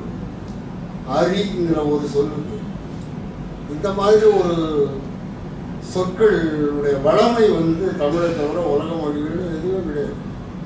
இதெல்லாம் எடுத்து சொல்றதுக்கு ஆள் இல்லை. ரொம்ப நன்றிப்பா. அடுத்து வேற இடம் கேள்விகள். சிந்து சமவெளி நாகரிகம் சொல்றீங்களா, அது தமிழர்கள் தான் வாழ்ந்தாங்களா? சிந்தவெளி நாகரிகம் தமிழர் நாகரிகம் தான். வேற ஒன்றும் மாற்று கருத்து எதுவும் இல்லை. புத்தகத்தில் போடலன்னா அது வந்து தமிழருடைய குறை இல்லை, அது ஆட்சியாளருடைய குறை. அது அவன் வந்து அதை திசை திருப்பி போட்டுக்கிட்டு இருக்கான். அது வந்து இன்னும் கொஞ்சம் நாள் ஆகும், அதெல்லாம் சரியா வரும். கிமு வந்து 1000 அப்படியே போயிட்டு இருக்கீங்க. ஆனால் ரெக்கார்டு வந்து நமக்கு வந்து 500க்கு மேலே முறையாக இல்லைன்னு நினைக்கிறேன். நான் படித்து போட்டுருவேன். நீங்கள் பாட புத்தகத்தில் படித்ததெல்லாம் இங்கே பேசாதீங்க. பாட புத்தகப்போ தான் எழுதியிருக்கான். நான் 6வது படிக்கும்போது சிந்து வழியில் இருந்த திராவிடர்களை ஆரியர்கள் போரில் வென்று தென்னிந்தியாவுக்கு திறந்துவிட்டாங்க. ஆரியர்களிடம் திராவிடர்கள் தோற்று போனாங்க, அதனால அவங்க தென்னிந்தியாவுக்கு வந்துட்டாங்க அப்படின்னு அவன் எழுதியிருக்கான். நான் வேதங்களை படிச்சிருக்கேன், புராணங்களை படிச்சிருக்கேன், இதிகாசம், ஸ்மிருதி, வட இந்திய சமஸ்கிருத இலக்கியங்கள்லாம் ஓரளவுக்கு நான் படிச்சிருக்கேன். ஒரு இடத்துல கூட ஆரியர்கள் போரிட்டதற்கான செய்தியே இல்லை. ஒரு இடத்துல கூட ஆரியர்கள் போர் செய்தார்கள் என்பதற்கான செய்தியே கிடையாது. அவன் போரே செய்ய மாட்டாங்க. அவன் என்ன பண்ணுவான், யாரையாவது தூக்கி வச்சு அவர்கள் மூலமா அவனுடைய காரியத்தை நிறைவேற்றிக்குவான். இன்னைக்கு RSSங்கிற ஒரு அமைப்பு வந்து பிராமணர் அமைப்பு. அது பிராமணர்களை எவரையும் பிரதம மந்திரிக்கு நிறுத்த மாட்டான். அவன் பிற்பட்ட வகுப்பிலிருந்து ஒரு ஆளை தான் தூக்கி அவன் நிறுத்துவான். இவன் சொல்றத அவன் கேட்கணும். இப்போ மோடி வந்து RSSனுடைய கைப்பாவன்னு சொல்றானே, அது இன்னும் தெளிவாக சொல்லணும்னா பிராமணர்கள் தான் அவனை ஆட்டுறாங்க. நீங்க இலக்கியங்களை பார்த்தீங்கன்னா, புராணங்களை பார்த்தீங்கன்னா, எந்த பிராமணனும் தன்னை கடவுள்னு சொல்லிக்கிறது இல்லை. பிராமணர்கள் கடவுளாக சொல்லக்கூடிய ராமர், கிருஷ்ணர், இன்னும் இந்த மாதிரி கடவுள் அவதாரங்கள்லாம் என்ன சொல்லுது,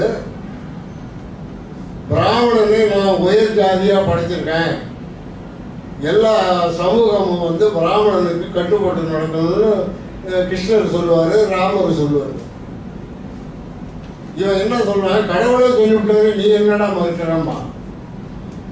இவர்களுடைய பாணி எப்பவுமே அவர்களை முன்னிறுத்தாமல் யாராவது ஒரு பிற்பட்ட ஒரு சமூகத்தை முன்னிறுத்தி அவர்களுடைய வேலைகளை எளிமையாக செய்வாங்க. இதுதாங்க பிராமண தத்துவம். அதுதான் இன்னி வரலாம் நடந்துகிட்டு இருக்கு. 2000 ஆண்டுகளாக அதை தான் அவங்க பின்பற்றிட்டு இருக்காங்க.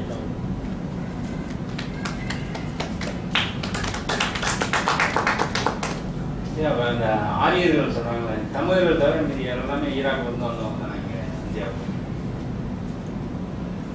இதுவரையில ஆரியர்கள் யார், அவங்க எங்கிருந்து வந்தாங்க, எந்த காலத்தில் வந்தாங்க, அவருடைய வரலாறு என்ன, இதுவரையில யாருமே தெளிவுபடுத்தலைங்க. தெளிவுபடுத்தினா அவனுடைய உண்மை நிலைமை புரிஞ்சு போகும். அதனால் வந்து அவனுடைய வரலாற்றை அவன் சொல்லவே மாட்டான். இன்னும் ஒரு 100 வருஷம் ஆனால் கூட ஆரியருடைய வரலாற்றை அவர்கள் சொல்ல மாட்டாங்க, எழுதவும் மாட்டாங்க. அதே மாதிரி இந்த சமஸ்கிருத மொழி 25,000 ஆண்டுகளுக்கு முன்பு தோன்றியதுன்னு சொல்லுவான். அதுக்கு யாரும் மறுப்பு சொன்னான்னா அதை இன்னொரு இடம் சொல்லுவான். அப்புறம் ஒருத்தருமே சொல்லலைன்னா அதை பாடநூல் எழுதிடுவான். அப்புறம் 100 வருஷம் கழிச்சு பார்த்தீங்கன்னா ஆரிய மொழி 25,000 ஆண்டுகளுக்கு முன்பு சமஸ்கிருதம் தோன்றியது அப்படின்னு அதை பதிப்பு வரும். இப்போ மறுப்பு சொல்றதுனால தாங்க இப்போ சிக்கல்கள்லாம் இன்னைக்கு தமிழ்நாட்டில் வந்துட்டு இருக்கு. எல்லாம் ரொம்ப பேர் தீவிரவாதின்னு தான் சொன்னான். Hindu, Tamil Hindu, English Hindu, Dinamalar, Dinamani, Indian express, இதெல்லாம் என்னுடைய ஆர்டிக்கல் எதுவும் போடப்பட்டாங்க. அதெல்லாம் பேன் பண்ணி வச்சிருக்காங்க. அதனால் நான் அவங்களுக்கு அனுப்புறதும் கிடையாது. அதனால இந்த தமிழ் தீவிரவாதம்னு அதுக்கு ஒரு முத்திரை வச்சுருக்காங்க. தமிழை பற்றி பேசுனா இது தீவிரவாதம்ங்கிறான். ஹிந்தியை சமஸ்கிருதத்தை பற்றி பேசுனீங்கன்னா அது தேசியம்ங்கிறான். இந்த திராவிடங்கிறது எவ்வளோ அப்பட்டமான மோசடியோ அதை விட ஒரு பெரிய மோசடி இந்த தேசியம்ங்கிறது. என்ன தேசியம்? இந்த வெள்ளக்காரன் வர்றதுக்கு முன்னாடி 50,000 தேசம் இருந்ததுன்னு எழுதி வச்சுருக்கான். அவன் வரி வசூல் பண்ணுறதுக்கு இந்தியான்னு ஒரு கட்டமைப்பை உருவாக்கலாம். இன்றைக்கி எல்லாம் சேர்ந்துக்கிட்டு நாங்கள் எல்லாம் இந்தியர்கள், வேற்றுமையில் ஒற்றுமை. வேற்றுமைன்னு பிரிச்சுட்டு அப்புறம் எங்கே இருக்கியா ஒற்றுமை? பல இன மக்கள் சேர்ந்து நாங்கள் வேற்றுமையில் ஒற்றுமையாக இருக்கணும்னு அவன் பேசிக்கிட்டு இருப்பான். எங்கே இருக்குது வேற்றுமையில் ஒற்றுமை? வேற்றுமைங்கிறது இந்த எழுச்சி, ஒற்றுமைங்கிறது இந்த எழுச்சி. இரண்டையும் எப்படி இரவும் பகலும் ஒன்றா சேருமா? அப்புறம் என்ன வேற்றுமையில் ஒற்றுமை? இப்படிலாம் பல கருத்து முரண்பாடான செய்திகள்லாம் அவன் சொல்லிட்டு இருக்கான். அனைவருக்கும் வணக்கம். ஐயா ஒரு யாரு சொன்னார்னு சொல்லல, நீங்கள் பேர் சொல்லல, யார் சொன்னாங்க? 25 வருஷம் முன்னாடி சமஸ்கிருதத்தோடு சொன்னாங்கன்னு சொல்லி தமிழ் வேதாஸ் அப்படின்ற பிளாக்ல எழுதியிருக்காரு. சரி சரி. இப்போ என்ன ஒரு இதுன்னா, தமிழ்நாட்டில் டாக்டர் நாகசாமின்னு ஒருத்தர் இருக்கார். அவர் former director of archaeology department of Tamil Nadu. அவர் என்ன பண்ணுறாங்க, பிஜேபி ஆர்எஸ்எஸ் என்ன பண்ணுறாங்கன்னா அவர் யூஸ் பண்ணுறாங்க. எதுக்கு யூஸ் பண்ணுறாங்க அப்படின்னா, சான்ஸ்கிரிட்டை தூக்கி பிடிக்கிறதுக்கு யூஸ் பண்ணுறாங்க. அவர் நிறைய புத்தகம் எழுதியிருக்கிறாரு, 50 புத்தகத்துக்கு மேலே எழுதியிருக்கிறாரு. அதில் 2 புத்தகத்தை நான் குறிப்பாக சொல்லி ஆகணும். ஒன்று a mirror of Tamil and Sanskrit. அதில் என்ன சொல்கிறார் அப்படின்னா, தமிழர்களுடைய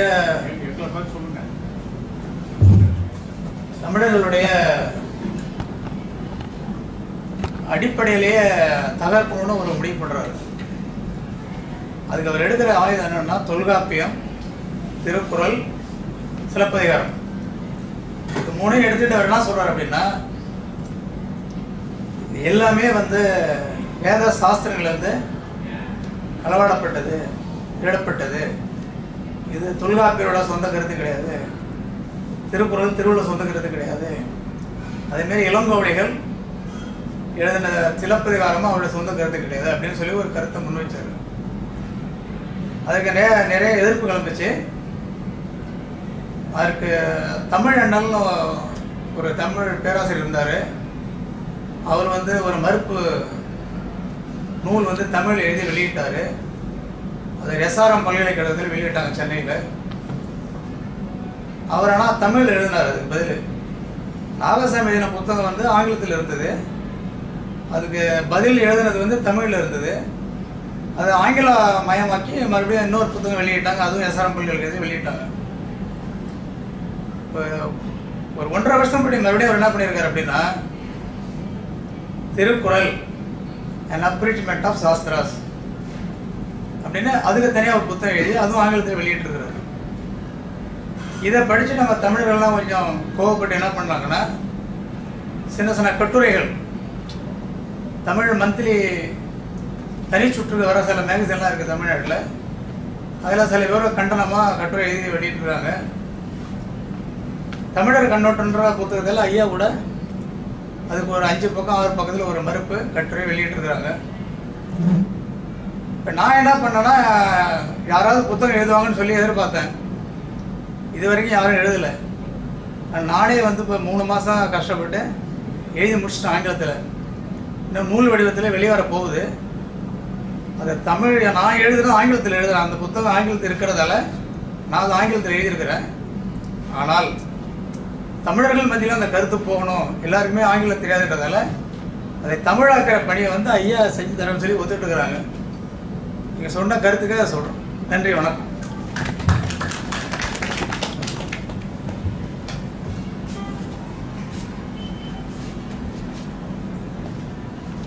நிகழ்ச்சியில் அடுத்ததாக நன்றியுரையாற்ற வாழ்வியல் இலக்கிய பொழில் அமைப்பின் தலைவர் பாவலர் எல்ல கிருஷ்ணமூர்த்தி அவர்களை மேடை கலைக்கிறோம்.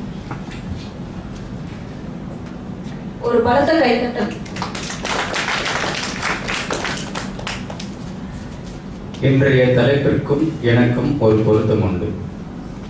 கடல் கடந்த தமிழ், தமிழ் அன்று கடல் கடந்து பரவி இருந்தது. நாங்கள் பொருள் தேடி சிங்கை வந்தோம். ஆனால் அப்போதைய பாடத்திட்டங்களான தமிழ், ஆங்கிலம், கணிதம், அறிவியல், வரலாறு இந்த 5 பாடங்களில் தமிழையும் ஒதுக்கி விடுவோம், வரலாற்றையும் ஒதுக்கி விடுவோம். மற்ற 3 பாடங்களை படித்த பின்புதான் நான் செங்கையை வருவதற்கு அதிக மதிப்பெண்கள் பெற்றிருந்ததுனால அந்த பொறியியல் துறையில படிக்கும் பொழுது நாங்கள் இங்கே வந்தோம். ஆனால் இங்கே வந்ததுக்கு அப்புறம் தான் தெரிந்தது தமிழின் ஆழம், அதை தவறவிட்ட வரலாறு, இதையெல்லாம் ஒருமிக்க இன்றைக்கு கற்றுக்கொண்டதாக நாங்கள் அறிகிறோம். அதன் வழியில் இன்று பல அரிய தகவல்களை தொகுத்து அளித்த ஐயா முனைவர் மாசோ விக்டர் ஐயா அவர்கள் இந்த நிகழ்ச்சி சார்பாக நன்றியை தெரிவித்துக் கொள்கிறேன். அவருடன் வந்திருக்கும் நண்பர் அவர்களுக்கும் நன்றியை தெரிவித்துக் கொள்கிறேன். அதோடு இவ்வளவு நேரமும் இந்த நிகழ்ச்சியை பொறுமை காத்து அமைதியாக அனைத்து கருத்துக்களையும் உள்வாங்கி அவர் சொன்ன மாதிரி நகைச்சுவையாக பேசும்போது கைத்தட்டல், ஆரவாரம் எல்லாம் ஆர்ப்பரிக்கும். ஆனால் இன்னைக்கு பார்த்தீங்கன்னா இந்த 2 மணி நேர நிகழ்ச்சி சிறப்பாக அமைதியாக எல்லாரும் கேட்டிருக்கீங்க. இது இது எல்லாருமே வந்து ஒரு தமிழ் இனத்துக்கே ஒரு பெரிய வெற்றின்னு நினைக்கிறேன் நான். ஆகையினால இந்த சிறப்பு அங்கத்திற்கு வந்து பங்கு பெற்ற யாவருக்கும் நன்றி கூறி விடைபெறுகிறேன். நன்றி, வணக்கம்.